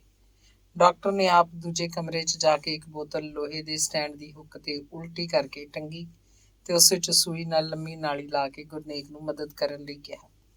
ਸਟੈਂਡ ਬੇਬੇ ਦੇ ਮੰਜੇ ਕੋਲ ਰੱਖ ਕੇ ਡਾਕਟਰ ਨੇ ਬੇਬੇ ਦੀ ਬਾਂਹ 'ਚ ਨਾੜ ਲੱਭ ਕੇ ਸੂਈ ਘਬੋ ਕੇ ਸਲਾਈਨ ਦਾ ਫਲੋ ਠੀਕ ਠਾਕ ਕੀਤਾ ਤੇ ਕੋਲ ਬੈਠੀਆਂ ਤੀਵੀਆਂ ਨੂੰ ਕਿਹਾ, ਬੇਬੇ ਜੀ ਦਾ ਧਿਆਨ ਰੱਖਿਓ ਕਿ ਮਰੀਜ਼ ਬਾਂਹ ਨਾ ਹਿਲਾਵੇ। ਨੰਦੀ ਬੁੜੀ ਨੇ ਝੱਟ ਬੇਬੇ ਦੀ ਬਾਂਹ ਫੜ ਲਈ। ਪਿੱਛੋਂ ਡਾਕਟਰ ਨੇ ਦੂਜੀ ਬਾਂਹ 'ਚ ਇੱਕ ਟੀਕਾ ਲਾਤਾ। ਚਲੋ, ਰਾਤ ਬਹੁਤ ਹੋ ਚੁੱਕੀ ਹੈ, ਹੁਣ ਮੈਂ ਆਰਾਮ ਕਰਦਾ। ਜੇ ਰਾਤ ਨੂੰ ਬਹੁਤ ਕੋਈ ਤਕਲੀਫ ਹੋਈ ਤਾਂ ਮੈਨੂੰ ਦੱਸਿਓ। ਡਾਕਟਰ ਨੇ ਗੁਰਨੇਕ ਵੱਲ ਝਾਕਦਿਆਂ ਕਿਹਾ। ਡਾਕਟਰ ਆਪਣੇ ਕੁਆਟਰ ਵੱਲ ਤੁਰ ਪਿਆ। ਪਿੱਛੋਂ ਗੁਰਨੇਕ ਨੇ ਬਿੱਕਰ ਸਿੰਘ ਤੇ ਬੁੜੀਆਂ ਵੱਲ ਦੇਖਦਿਆਂ ਉਹਨਾਂ ਨੂੰ ਕਿਹਾ, ਮੈਂ ਡਾਕਟਰ ਸਾਹਿਬ ਨੂੰ ਹੁਣੇ ਛੱਡ ਕੇ ਆਇਆ। ਗੁਰਨੇਕ ਭੱਜ ਕੇ ਮਗਰੋਂ ਡਾਕਟਰ ਨਾਲ ਜਾ ਰਲਿਆ। ਡਾਕਟਰ ਸਾਹਿਬ, ਸਭ ਠੀਕ ਠਾਕ ਹੈ ਨਾ? ਹਾਂ, ਬਸ ਜਿਵੇਂ ਆਪਣੀ ਗੱਲ ਹੋਈ ਸੀ। ਮੈਂ ਇੰਜੈਕਸ਼ਨ ਲਾਤਾ। ਸਵੇਰ ਤੱਕ ਵੇਟ ਕਰਾਂਗੇ। ਤੁਸੀਂ ਮੇਰੀ ਦੂਜੀ ਫੀਸ ਦਾ ਇੰਤਜ਼ਾਮ ਹੁਣੇ ਕਰ ਦਿਓ। ਆਹ ਲਓ ਜੀ, ਮੈਂ ਤਾਂ ਪਹਿਲਾਂ ਹੀ ਲੈ ਕੇ ਆਇਆ। ਕਹਿੰਦਿਆਂ ਗੁਰਨੇਕ ਨੇ ਨੋਟਾਂ ਦੀ ਇੱਕ ਗੁੱਟੀ ਜੀ ਡਾਕਟਰ ਦੇ ਹੱਥ ਫੜਾਈ। ਡਾਕਟਰ ਪੈਸੇ ਫੜ ਕੇ ਆਪਣੇ ਕੁਆਟਰ ਅੰਦਰ ਚਲਾ ਗਿਆ। ਕੀ ਕਹਿੰਦਾ ਸੀ ਡਾਕਟਰ? ਬਿੱਕਰ ਸਿੰਘ ਨੇ ਗੁਰਨੇਕ ਨੂੰ ਪੁੱਛਿਆ। ਕਹਿੰਦਾ ਸੀ ਵੀ ਮਰੀਜ਼ ਦੀ ਹਾਲਤ ਬਹੁਤ ਚੰਗੀ ਤਾਂ ਨਹੀਂ, ਪਰ ਦੇਖੋ ਜੇ ਕੱਲ ਤੱਕ ਮੋੜਾ ਪੈ ਗਿਆ ਤਾਂ। ਨਹੀਂ ਮੈਂ ਮਰ ਜਾ। ਵੇ ਭਾਈ, ਬੇਬੇ ਤੇ ਰਿਸ਼ਤੇਦਾਰਾਂ ਨੂੰ ਖਬਰ ਤਾਂ ਫਿਰ ਕਰਨੀ ਪਊ ਛੇਤੀ। ਬਿੱਕਰ ਸਿੰਘ ਦੀ ਘਰ ਵਾਲੀ ਨੇ ਕਿਹਾ। ਉਹ ਤੂੰ ਬਹਿ ਜਾ ਚੁੱਪ ਕਰਕੇ, ਐਵੇਂ ਭਕਾਈ ਮਾਰੀ ਜਾਊ। ਇਹਦੇ ਕਿਹੜੇ ਰਿਸ਼ਤੇਦਾਰ ਹੈ? ਬਿੱਕਰ ਸਿੰਘ ਝਈ ਲੈ ਕੇ ਪਿਆ। ਚਾਰੇ ਜਣਿਆਂ ਨੇ ਵਾਰੀ ਬੇਬੇ ਦੇ ਸਿਰਹਾਣੇ ਬਹਿ ਕੇ ਰਾਤ ਕੱਟੀ। ਗੁਰਨੇਕ 2 ਵਾਰੀ ਹਸਪਤਾਲ ਦੇ ਸਾਹਮਣੇ ਖੋਖੇ ਤੋਂ ਨਿੱਕੇ ਨਿੱਕੇ ਗਲਾਸਾਂ 'ਚ ਚਾਹ ਵੀ ਲਿਆਇਆ। ਜਦੋਂ ਸਵੇਰੇ ਹਨੇਰਾ ਘਟਣ ਲੱਗਿਆ ਤਾਂ ਬਿੱਕਰ ਸਿੰਘ ਆਖਣ ਲੱਗਾ, ਚੰਗਾ ਮੈਂ ਤਾਂ ਚੱਲਦਾ ਗੱਡਾ ਲੈ ਕੇ, ਭਾਂਡੇ ਭੁੱਖੇ ਆ। ਨਹੀਂ ਬਾਈ ਬਿੱਕਰ ਸਿੰਘ, ਥੋੜਾ ਚਿਰ ਹੋਰ ਅਟਕ ਜਾ, ਗੁਰਨੇਕ ਨੇ ਬੇਬੇ ਵੱਲ ਦੇਖ ਕੇ ਕਿਹਾ। ਬੇਬੇ ਨੂੰ ਉਸ ਵੇਲੇ ਸਾਹ ਔਖੇ ਆ ਰਹੇ ਸੀ। ਨੰਦੋ ਬੁੜੀ ਨੇ ਬੇਬੇ ਦੀ ਹਾਲਤ ਦੇਖ ਕੇ ਚੀਕ ਜੀ ਮਾਰਦੇ ਕਿਹਾ, ਵੇ ਪੁੱਤ ਮੈਨੂੰ ਤਾਂ ਲੱਗਦਾ ਵੀ ਹਾਲਤ ਤਾਂ ਹੋਰ ਵਿਗੜ ਗਈ, ਤੂੰ ਲਿਆ ਭਾਈ ਡਾਕਟਰ ਨੂੰ ਸੱਦ ਕੇ। ਗੁਰਨੇਕ ਡਾਕਟਰ ਨੂੰ ਬੁਲਾਉਣ ਚਲਾ ਗਿਆ। ਥੋੜੇ ਚਿਰ ਪਿੱਛੋਂ ਡਾਕਟਰ ਨੇ ਆ ਕੇ ਫਿਰ ਚੈੱਕਅਪ ਕੀਤਾ, ਇੱਕ ਟੀਕਾ ਹੋਰ ਲਾਇਆ, ਪਰ ਬੇਬੇ ਦੀ ਹਾਲਤ ਵਿੱਚ ਕੁਝ ਸੁਧਾਰ ਨਹੀਂ ਸੀ। ਬੇਬੇ ਨੂੰ ਸਾਹ ਹੋਰ ਖਿੱਚ ਕੇ ਆਉਣ ਲੱਗ ਪਿਆ। ਸਾਰੇ ਉਹਦੇ ਮੰਜੇ ਦੇ ਆਲੇ ਦੁਆਲੇ ਖੜੇ ਸੀ। ਦਿਨ ਚੜ੍ਹਦਿਆਂ ਹੀ ਪਿੰਡੋਂ 2-4 ਆਦਮੀ, 2 ਔਰਤਾਂ ਹੋਰ ਵੀ ਪਹੁੰਚ ਗਏ ਸੀ। ਹਰ ਕੋਈ ਇੱਧਰ ਉੱਧਰ ਹੋ ਕੇ ਇੱਕ ਦੂਜੇ ਤੋਂ ਬੇਬੇ ਦਾ ਹਾਲ ਪੁੱਛ ਰਿਹਾ ਸੀ। ਲੈ ਕੱਲ ਸਵੇਰੇ ਤਾਂ ਚੰਗੀ ਭਲੀ ਸੀ ਬੇਬੇ, ਐਵੇਂ ਆਖੀ, ਮੈਂ ਆਪ ਗੱਲਾਂ ਕੀਤੀਆਂ, ਵਿੱਚੋਂ ਕੋਈ ਆ ਨਹੀਂ ਕਾਹਨੂੰ, ਦੁਪਹਿਰ ਤਾਈਂ ਤਾਂ ਬੇਬੇ ਨੇ ਅੱਖਾਂ ਮੀਚ ਲੀਆਂ ਸੀ। 2 ਵਾਰੀ ਤਾਂ ਭਾਈ ਮੈਂ ਕੱਪੜੇ ਬਦਲੇ, ਬੇਬੇ ਤਾਂ ਵਿੱਚੇ ਹੀ, ਕੋਈ ਸੁਰਤ ਨਹੀਂ ਸੀ। ਕੱਲ ਦਾ ਇੱਕ ਦਾਣਾ ਕਿਹੜਾ ਗਿਆ ਬੇਬੇ ਦੇ ਢਿੱਡ 'ਚ। ਕੋਈ ਹੋਰ ਤੀਵੀਂ ਆਖਦੀ, ਕੁਛ ਪਚੇ ਤਾਂ ਖਾਵੇ, 2 ਕਲਾਂ ਤਾਂ ਲੱਗੀਆਂ ਪਈਆਂ ਸੀ। ਨਾ ਭਾਈ, ਰੱਬ ਸੁੱਖ ਰੱਖੇ, ਇਹਨੂੰ ਤਾਂ ਮੁਖਤਿਆਰੇ ਦਾ ਦੁੱਖ ਲੈ ਗਿਆ ਭੈਣੇ। ਕੱਲ ਕੱਲੀ ਤੀਵੀਂ ਦੀ ਕੋਈ ਜੂਨ ਹੁੰਦੀ ਹੈ, ਨਾ ਕੋਈ ਅੱਗੇ ਨਾ ਕੋਈ ਪਿੱਛੇ। ਮਰ ਤਾਂ ਭਾਈ ਇਹ ਉਦੋਂ ਹੀ ਗਈ ਸੀ ਜਦੋਂ ਮੁਖਤਿਆਰ ਪੂਰਾ ਹੋਇਆ। ਵਾਖਰੂ ਵਾਖਰੂ। ਜਿੰਨੇ ਮੂੰਹ ਓਨੀਆਂ ਗੱਲਾਂ। ਗੁਰਨੇਕ ਦੇ ਕੰਨ ਸਭ ਦੀਆਂ ਗੱਲਾਂ ਵੱਲ ਸਨ। ਉਹ ਆਪਣੇ ਅੰਦਾਜ਼ੇ ਲਾ ਰਿਹਾ ਸੀ। ਨਾ ਵੀਰ ਭਲਾ ਹੋਵੇ ਆਹ ਨੇਕ ਮਾਸਟਰ ਦਾ, ਕੱਲ ਦਾ ਉਹ ਪੂਰੀ ਵਾਂਗੂ ਘੁੱਕਦਾ ਫਿਰਦਾ ਹੈ। ਇਹਦੀ ਇੱਕ ਲੱਤ ਡਾਕਦਾਰ ਕੋਲੇ, ਇੱਕ ਇੱਥੇ। ਨੰਦੋ ਬੁੜੀ ਬੋਲੀ, ਬੂ ਨੀ ਮੈਂ ਮਰ ਜਾ, ਪੁੱਤਾਂ ਪਿੱਟੀਓ ਦੇਖੋ ਤਾਂ ਸਹੀ, ਮੈਨੂੰ ਤਾਂ ਲੱਗਦਾ ਇਹਦੀ ਨਬਜ਼ ਹੀ ਹੈ ਨਹੀਂ। ਨੰਦੋ ਬੁੜੀ ਨੇ ਚੀਕ ਜੀ ਮਾਰਦਿਆਂ ਕਿਹਾ, ਮੈਂ ਹੁਣੇ ਲਿਆਇਆ ਡਾਕਟਰ ਨੂੰ ਸੱਦ ਕੇ, ਕਹਿ ਕੇ ਗੁਰਨੇਕ ਡਾਕਟਰ ਦੇ ਕਮਰੇ 'ਚ ਭੱਜ ਕੇ ਗਿਆ। ਡਾਕਟਰ ਨੇ ਆ ਕੇ ਨਬਜ਼ ਦੇਖੀ, ਅੱਖਾਂ ਦੀਆਂ ਪੁਤਲੀਆਂ ਚੱਕ ਕੇ ਦੇਖੀਆਂ, ਫਿਰ ਨਬਜ਼ ਚੰਗੀ ਤਰ੍ਹਾਂ ਖਾਸਾ ਚਿਰ ਲਾ ਕੇ ਦੇਖੀ ਤੇ ਦੁਬਾਰਾ ਅੱਖਾਂ ਦੇਖੀਆਂ। ਅਖੀਰ ਡਾਕਟਰ ਨੇ ਸਭ ਵੱਲ ਝਾਕਦਿਆਂ ਬੇਬੇ ਦੀ ਚਾਦਰ ਖਿੱਚ ਕੇ ਉਸ ਨਾਲ ਉਹਦਾ ਮੂੰਹ ਢੱਕਤਾ। ਤੀਵੀਆਂ ਨੇ ਰੋਣਾ ਪਿੱਟਣਾ ਸ਼ੁਰੂ ਕਰਤਾ। ਕਈ ਲੋਕ ਗੁਰਨੇਕ ਦੇ ਆਲੇ ਦੁਆਲੇ ਇਕੱਠੇ ਹੋ ਗਏ। ਗੁਰਨੇਕ ਨਾਲ 2 ਕੁ ਬੰਦੇ ਫਿਰ ਡਾਕਟਰ ਦੇ ਕਮਰੇ 'ਚ ਗਏ। ਡਾਕਟਰ ਨੇ ਉਹਨਾਂ ਨੂੰ ਥੋੜਾ ਇੰਤਜ਼ਾਰ ਕਰਨ ਲਈ ਕਿਹਾ। ਲਾਸ਼ ਪੋਸਟਮਾਰਟਮ ਤੋਂ ਪਿੱਛੋਂ ਰਿਸ਼ਤੇਦਾਰਾਂ ਦੇ ਹਵਾਲੇ ਕੀਤੀ ਜਾਣੀ ਸੀ। ਪੋਸਟਮਾਰਟਮ ਦੀ ਕਾਰਵਾਈ ਘੰਟੇ ਕੁ ਵਿੱਚ ਪੂਰੀ ਕਰਵਾ ਕੇ ਗੁਰਨੇਕ ਨੇ ਡਾਕਟਰ ਕੋਲੋਂ ਡੈਥ ਸਰਟੀਫਿਕੇਟ ਲੈ ਕੇ ਜੇਬ 'ਚ ਪਾ ਲਿਆ। ਡਾਕਟਰ ਦੇ ਪੁੱਛਣ ਤੇ ਕਿ ਮਰੀਜ਼ ਦਾ ਰਿਸ਼ਤੇਦਾਰ ਕੌਣ ਹੈ ਤਾਂ ਗੁਰਨੇਕ ਨੇ ਪਿੰਡ ਵਾਲਿਆਂ ਨਾਲ ਸਲਾਹ ਕਰਕੇ ਕਿਹਾ ਕਿ ਮਰੀਜ਼ ਦਾ ਰਿਸ਼ਤੇਦਾਰ ਕੋਈ ਨਹੀਂ ਸੀ, ਉਹ ਆਪ ਹੀ ਉਹਦੇ ਪੁੱਤਰ ਦਾ ਨਜ਼ਦੀਕੀ ਦੋਸਤ ਹੈ ਤੇ ਉਸੇ ਨਾਤੇ ਉਹਦੀ ਮਾਂ ਨੂੰ ਆਪਣੀ ਮਾਂ ਸਮਝ ਕੇ ਉਹਦੀ ਲਾਸ਼ ਰਿਸੀਵ ਕਰੇਗਾ। ਕਾਗਜ਼ੀ ਕਾਰਵਾਈ ਪੂਰੀ ਕਰ ਲਈ ਗਈ। ਪਿੰਡ ਦੇ ਸਿਆਣੇ ਬੰਦੇ ਨਾਲ ਸਨ। ਬੇਬੇ ਦਾ ਮੰਜਾ ਮੁੜ ਬਿੱਕਰ ਸਿੰਘ ਦੇ ਗੱਡੇ ਤੇ ਰੱਖ ਲਿਆ ਗਿਆ। ਪਿੰਡ 'ਚ ਖਬਰ ਫੈਲਣ ਕਰਕੇ ਕਈ ਲੋਕ ਰਾਹ 'ਚ ਆਉਂਦੇ ਮਿਲੇ, ਮੁੜ ਕੇ ਗੱਡੇ ਦੇ ਮਗਰ ਹੋ ਤੁਰੇ। ਗੁਰਨੇਕ ਕੁਝ ਬੰਦਿਆਂ ਦੇ ਨਾਲ ਲੈ ਕੇ ਪਹਿਲਾਂ ਪਿੰਡ ਦੇ ਸ਼ਮਸ਼ਾਨ 'ਚ ਲੱਕੜਾਂ ਇੰਤਜ਼ਾਮ ਕਰਨ ਚਲਾ ਗਿਆ। ਘਰ ਪਹੁੰਚ ਕੇ ਤੀਵੀਆਂ ਨੇ ਬੇਬੇ ਨੂੰ ਨੁਹਾ ਕੇ ਚਿੱਟੇ ਕੱਪੜੇ ਪਾਏ। ਕੱਪੜੇ ਦਾ ਇੰਤਜ਼ਾਮ ਵੀ ਗੁਰਨੇਕ ਨੇ ਭੱਜ ਨੱਸ ਕੇ ਕੀਤਾ। ਦੁਪਹਿਰ ਪਿੱਛੋਂ ਬੇਬੇ ਦੀ ਆਖਰੀ ਯਾਤਰਾ ਸ਼ਮਸ਼ਾਨ 'ਚ ਪਹੁੰਚ ਗਈ। ਗੁਰਨੇਕ ਨੇ ਪੁੱਤਰਾਂ ਵਾਂਗ ਘੜੀ ਭੰਨੀ ਤੇ ਲਾਂਬੂ ਲਾਉਣ ਦੀਆਂ ਰਸਮਾਂ ਪੂਰੀਆਂ ਕੀਤੀਆਂ। ਵਾਹ ਬਈ ਵਾਹ, ਯਾਰੀ ਹੋਵੇ ਤਾਂ ਇਹੋ ਜੀ। ਮੁਖਤਿਆਰ ਦੇ ਮਰਨ ਪਿੱਛੋਂ ਵੀ ਨੇਕ ਮਾਸਟਰ ਹਰ ਦੂਜੇ ਤੀਜੇ ਬੇਬੇ ਦੀ ਖਬਰ ਲੈਂਦਾ ਰਿਹਾ, ਕੋਈ ਗੱਲ ਕਰਦਾ। ਬੇਬੇ ਨੇ ਕਿਸੇ ਕੋਲੋਂ ਇੱਕ ਦਿਨ ਕਿਹੜੀ ਸੇਵਾ ਕਰਾਈ ਹੈ, ਸੰਤਾਂ ਵਾਲੀ ਮੌਤ ਗਈ ਹੈ ਭਾਈ ਬੇਬੇ ਤਾਂ, ਕੋਈ ਹੋਰ ਆਖਦਾ। ਲੈ ਨੇਕ ਮਾਸਟਰ ਹੀ ਤਾਂ ਕੱਲ ਆਪ ਆ ਕੇ ਬੇਬੇ ਨੂੰ ਲੈ ਕੇ ਗਿਆ ਹਸਪਤਾਲ। ਅੱਛਾ, ਤੇ ਹੋਰ ਕੱਲ ਦੀ ਇਹਨੇ ਪਾਣੀ ਦੀ ਘੁੱਟ ਕਿਹੜਾ ਪੀਤੀ ਹੈ, ਐਨ ਇੱਕ ਟੰਗ ਤੇ ਖੜੇ ਕੱਲ ਦਾ, ਤੇ ਹੁਣ ਦੇਖ ਲੈ ਰੋ ਰੋ ਕੇ ਕਿਵੇਂ ਬੁਰਾ ਹਾਲ ਹੋਇਆ ਪਿਆ। ਇਹ ਤਾਂ ਭਾਈ ਦੇਣੇ ਲੈਣੇ ਦੇ ਸਰਬੰਧ ਹੁੰਦੇ ਆ। ਵਿੱਚੋਂ ਕੋਈ ਹੋਰ ਉੱਚੀ ਆਵਾਜ਼ 'ਚ ਕਹਿੰਦਾ, ਉਹ ਭਾਈ ਗੱਲ ਸੁਣੋ ਮੇਰੀ, ਇਹ ਮੁੰਡੇ ਦੇ ਮੂੰਹ 'ਚ ਪਾਓ ਭੋਰਾ ਕੁਛ, ਹੋਰ ਕਿਧਰੇ ਆਪ ਹੀ ਬਿਮਾਰ ਨਾ ਹੋ ਜੇ। ਜਿੰਨੇ ਮੂੰਹ ਓਨੀਆਂ ਗੱਲਾਂ। ਗੁਰਨੇਕ ਨੇ ਘਰ 'ਚ ਸਾਰੀਆਂ ਰਸਮਾਂ ਕੀਤੀਆਂ। ਪਿੰਡ ਵਾਲਿਆਂ ਨੇ ਉਹਨੂੰ ਭੋਰਾ ਵੀ ਕਿਸੇ ਕਿਸਮ ਦਾ ਸ਼ੱਕ ਨਹੀਂ ਹੋਣ ਦਿੱਤਾ। ਉਹਦੇ ਵਰਤਾਰੇ ਤੋਂ ਸਾਰੇ ਖੁਸ਼ ਸਨ। ਕੁਝ ਪਿੰਡ ਵਾਲਿਆਂ ਨੂੰ ਨਾਲ ਲੈ ਕੇ ਫੁੱਲ ਵੀ ਆਪ ਚੁਗੇ ਤੇ ਉਸੇ ਦਿਨ ਹੀ ਕੀਰਤਪੁਰ ਪਰਵਾਉਣ ਵੀ ਚਲਾ ਗਿਆ। ਜਿੰਨੇ ਦਿਨ ਸਧਾਰਨ ਪਾਠ ਰੱਖਿਆ ਰਿਹਾ, ਉਹ ਆਏ ਗਏ ਦੀ ਪੂਰੀ ਸੇਵਾ ਕਰਦਾ ਰਿਹਾ। ਆਏ ਗਏ ਨੂੰ ਚਾਹ ਪਾਣੀ ਰੋਟੀ ਟੁੱਕੂ ਆਪ ਖਵਾਉਂਦਾ ਪਿਆਉਂਦਾ। ਪਿੰਡ ਦੇ ਲਾਗੀਆਂ ਨੂੰ ਉਹਨੇ ਪਹਿਲਾਂ ਹੀ 4 ਪੈਸੇ ਦੇ ਕੇ ਖੁਸ਼ ਕਰ ਲਿਆ ਸੀ। ਉਹ ਵੀ ਗੁਰਨੇਕ ਦੇ ਨਾਲ ਦਿਨ ਰਾਤ ਆਏ ਗਏ ਦੀ ਸੇਵਾ ਕਰਦੇ ਰਹੇ। ਬਹੁਤੀ ਰਿਸ਼ਤੇਦਾਰੀ ਤਾਂ ਨਹੀਂ ਸੀ, ਸੋ ਕਦੇ ਕੋਈ ਇਕੱਲਾ ਦੁਕੱਲਾ ਆ ਜਾਂਦਾ। ਗੁਰਨੇਕ ਦੇ ਕੰਨ ਹਮੇਸ਼ਾ ਚੁਕੰਨੇ ਰਹਿੰਦੇ ਤਾਂ ਕਿ ਜੇ ਕੋਈ ਇੱਧਰ ਉੱਧਰ ਦੀ ਗੱਲ ਉਹਨੂੰ ਸੁਣੇ ਵੀ ਤਾਂ ਉਹ ਪਹਿਲਾਂ ਹੀ ਉਹਦਾ ਪ੍ਰਬੰਧ ਕਰ ਲਵੇ। ਬੇਬੇ ਦੀ ਵਿਦਾਇਗੀ ਗੁਰਨੇਕ ਨੇ ਸੁੱਖੀ ਸਾਂਦੀ ਕਰਤੀ। ਗੁਰਨੇਕ ਦੇ ਦਿਮਾਗ 'ਚ ਮੁਖਤਿਆਰ ਹੋਰਾਂ ਵਾਲੀ ਜ਼ਮੀਨ ਦਾ ਮੁਖਤਿਆਰਨਾਮਾ ਆਥਣ ਸਵੇਰ ਘੁੰਮਦਾ ਰਹਿੰਦਾ। ਉਹਨੇ ਕਈ ਦਿਨ ਸੋਚਣ ਪਿੱਛੋਂ ਇੱਕ ਦਿਨ ਰਾਜਕੁਮਾਰ ਵਕੀਲ ਦੀ ਨਬਜ਼ ਟੋਣੀ ਚਾਹੀ। ਰਾਜਕੁਮਾਰ ਹਰ ਰੋਜ਼ ਕਚਹਿਰੀਆਂ 'ਚੋਂ ਵਾਪਸ ਆ ਕੇ ਆਪਣੇ ਘਰ ਦੀ ਬੈਠਕ 'ਚ ਮੇਜ਼ ਕੁਰਸੀ ਰੱਖ ਕੇ ਕੰਮ ਕਰਿਆ ਕਰਦਾ ਸੀ। ਸਾਹਮਣੀ ਕੰਧ ਨਾਲ ਇੱਕ ਮੰਜਾ ਡਿੱਠਾ ਰਹਿੰਦਾ ਸੀ, ਜਿਸ ਤੇ ਕੰਮ ਕਰਾਉਣ ਆਏ ਲੋਕ ਬਹਿ ਜਾਂਦੇ। ਛੋਟੀ ਕੰਧ ਵਾਲੇ ਪਾਸੇ ਲੱਕੜ ਦੀ ਸ਼ੀਸ਼ੀਆਂ ਵਾਲੀ ਅਲਮਾਰੀ 'ਚੋਂ ਵਕਾਲਤ ਦੀਆਂ ਮੋਟੀਆਂ-ਮੋਟੀਆਂ ਜਲਦਾਂ ਵਾਲੀਆਂ ਕਿਤਾਬਾਂ ਤੇ ਹੋਰ ਕਾਗਜ਼ ਪੱਤਰ ਰੱਖ ਛੱਡਦਾ। ਇਹ ਉਸ ਬੈਠਕ ਨੂੰ ਉਹਨੇ ਇੱਕ ਛੋਟੇ ਜਿਹੇ ਦਫ਼ਤਰ ਦਾ ਰੂਪ ਦੇ ਰੱਖਿਆ ਸੀ। ਗੁਰਨੇਕ ਰਾਜਕੁਮਾਰ ਨਾਲ ਹੱਥ ਮਿਲਾ ਕੇ ਮੰਜੇ ਤੇ ਬਹਿ ਗਿਆ। ਆਈਏ ਕਵੀ ਸਾਹਿਬ, ਸਾਨੂੰ ਕਿਵੇਂ ਯਾਦ ਕਰ ਲਿਆ ਅੱਜ ਭੁੱਲ ਕੇ? ਵਕੀਲ ਸਾਹਿਬ, ਤੁਹਾਨੂੰ ਤਾਂ ਪਤਾ ਹੀ ਹੈ ਵੀ ਤੇ ਹੈ ਬੰਦਾ ਹੀ ਖੂਹ ਕੋਲ ਆਉਂਦਾ। ਚਲੋ, ਤੁਹਾਡੀ ਮਿਹਰਬਾਨੀ ਕਿ ਤੁਸੀਂ ਸਾਨੂੰ ਇਸ ਲਾਇਕ ਸਮਝਦੇ ਹੋ, ਪਰ ਪਹਿਲਾਂ ਇਹ ਦੱਸੋ ਵੀ ਤੁਹਾਡੀਆਂ ਅੱਖਾਂ ਦਾ ਕੀ ਹਾਲ ਹੈ? 10ਵੀਂ ਕਿਸ਼ਤ। ਮਗਨ ਭਾਈ ਪਟੇਲ ਸਿਰਫ ਇੱਕ ਅਮੀਰ ਗੁਜਰਾਤੀ ਸੇਠ ਹੀ ਨਹੀਂ ਸੀ, ਸਗੋਂ ਅਹਿਮਦਾਬਾਦ ਦੇ ਸਾਰੇ ਆਲੇ ਦੁਆਲੇ ਦੇ ਇਲਾਕੇ 'ਚ ਹਰਮਨ ਪਿਆਰਾ ਲੀਡਰ ਵੀ ਸੀ। ਪਹਿਲਾਂ ਉਹਨੇ ਵਿਧਾਨ ਸਭਾ ਦੀਆਂ ਚੋਣਾਂ ਲੜੀਆਂ, ਪਹਿਲੀ ਵਾਰੀ ਸਭ ਤੋਂ ਵੱਧ ਵੋਟਾਂ ਦੇ ਫਰਕ ਨਾਲ ਜਿੱਤਿਆ। ਉਹ ਤੋਂ ਅਗਲੀ ਵਾਰੀ ਜਦੋਂ ਪਾਰਲੀਮਾਨੀ ਇਲਾਕੇ 'ਚ ਹਲਕੇ ਵਿੱਚੋਂ ਮੈਂਬਰ ਪਾਰਲੀਮੈਂਟ ਲਈ ਚੋਣਾਂ ਲੜੀਆਂ, ਤਾਂ ਵੀ ਪਹਿਲੀ ਵਾਰੀ ਉਹਨੂੰ ਜਿੱਤ ਪ੍ਰਾਪਤ ਹੋਈ। ਦਿੱਲੀ ਉਹਦਾ ਆਉਣ ਜਾਣਾ ਰਹਿੰਦਾ ਹੀ ਸੀ। ਕੁਝ ਕੁ ਸਾਲਾਂ ਤੋਂ ਉਹਨੂੰ ਅੱਖਾਂ ਦੀ ਤਕਲੀਫ ਰਹਿੰਦੀ ਸੀ। ਕਈਆਂ ਨੇ ਉਹਨੂੰ ਲੁਧਿਆਣੇ ਡਾਕਟਰ ਬੇਦੀ ਦੀ ਸਲਾਹ ਲੈਣ ਲਈ ਕਿਹਾ ਸੀ। ਚੰਗੇ ਜਿਹੀ ਰੁੱਤ ਦੇਖ ਕੇ ਡਾਕਟਰ ਬੇਦੀ ਦੀ ਸਲਾਹ ਲੈਣ ਪਿੱਛੋਂ ਅੱਖਾਂ ਦੇ ਆਪਰੇਸ਼ਨ ਲਈ ਹਸਪਤਾਲ 'ਚ ਦਾਖਲ ਹੋ ਗਿਆ। ਆਪਰੇਸ਼ਨ ਪਿੱਛੋਂ ਹਫ਼ਤਾ ਕੁ ਹਸਪਤਾਲ 'ਚ ਰਹਿਣ ਦੀ ਲੋੜ ਸੀ। ਮਗਨ ਭਾਈ ਨੂੰ ਸਪੈਸ਼ਲ ਕਮਰੇ 'ਚ ਰੱਖਿਆ ਗਿਆ ਸੀ ਤੇ ਡਾਕਟਰ ਬੇਦੀ ਦੀ ਖਾਸ ਹਿਦਾਇਤ ਤੇ ਚਰਨਜੀਤ ਨੂੰ ਦਿਨ 'ਚ 2-3 ਵਾਰੀ ਵਿਜ਼ਿਟ ਕਰਨ ਲਈ ਕਿਹਾ ਗਿਆ ਸੀ।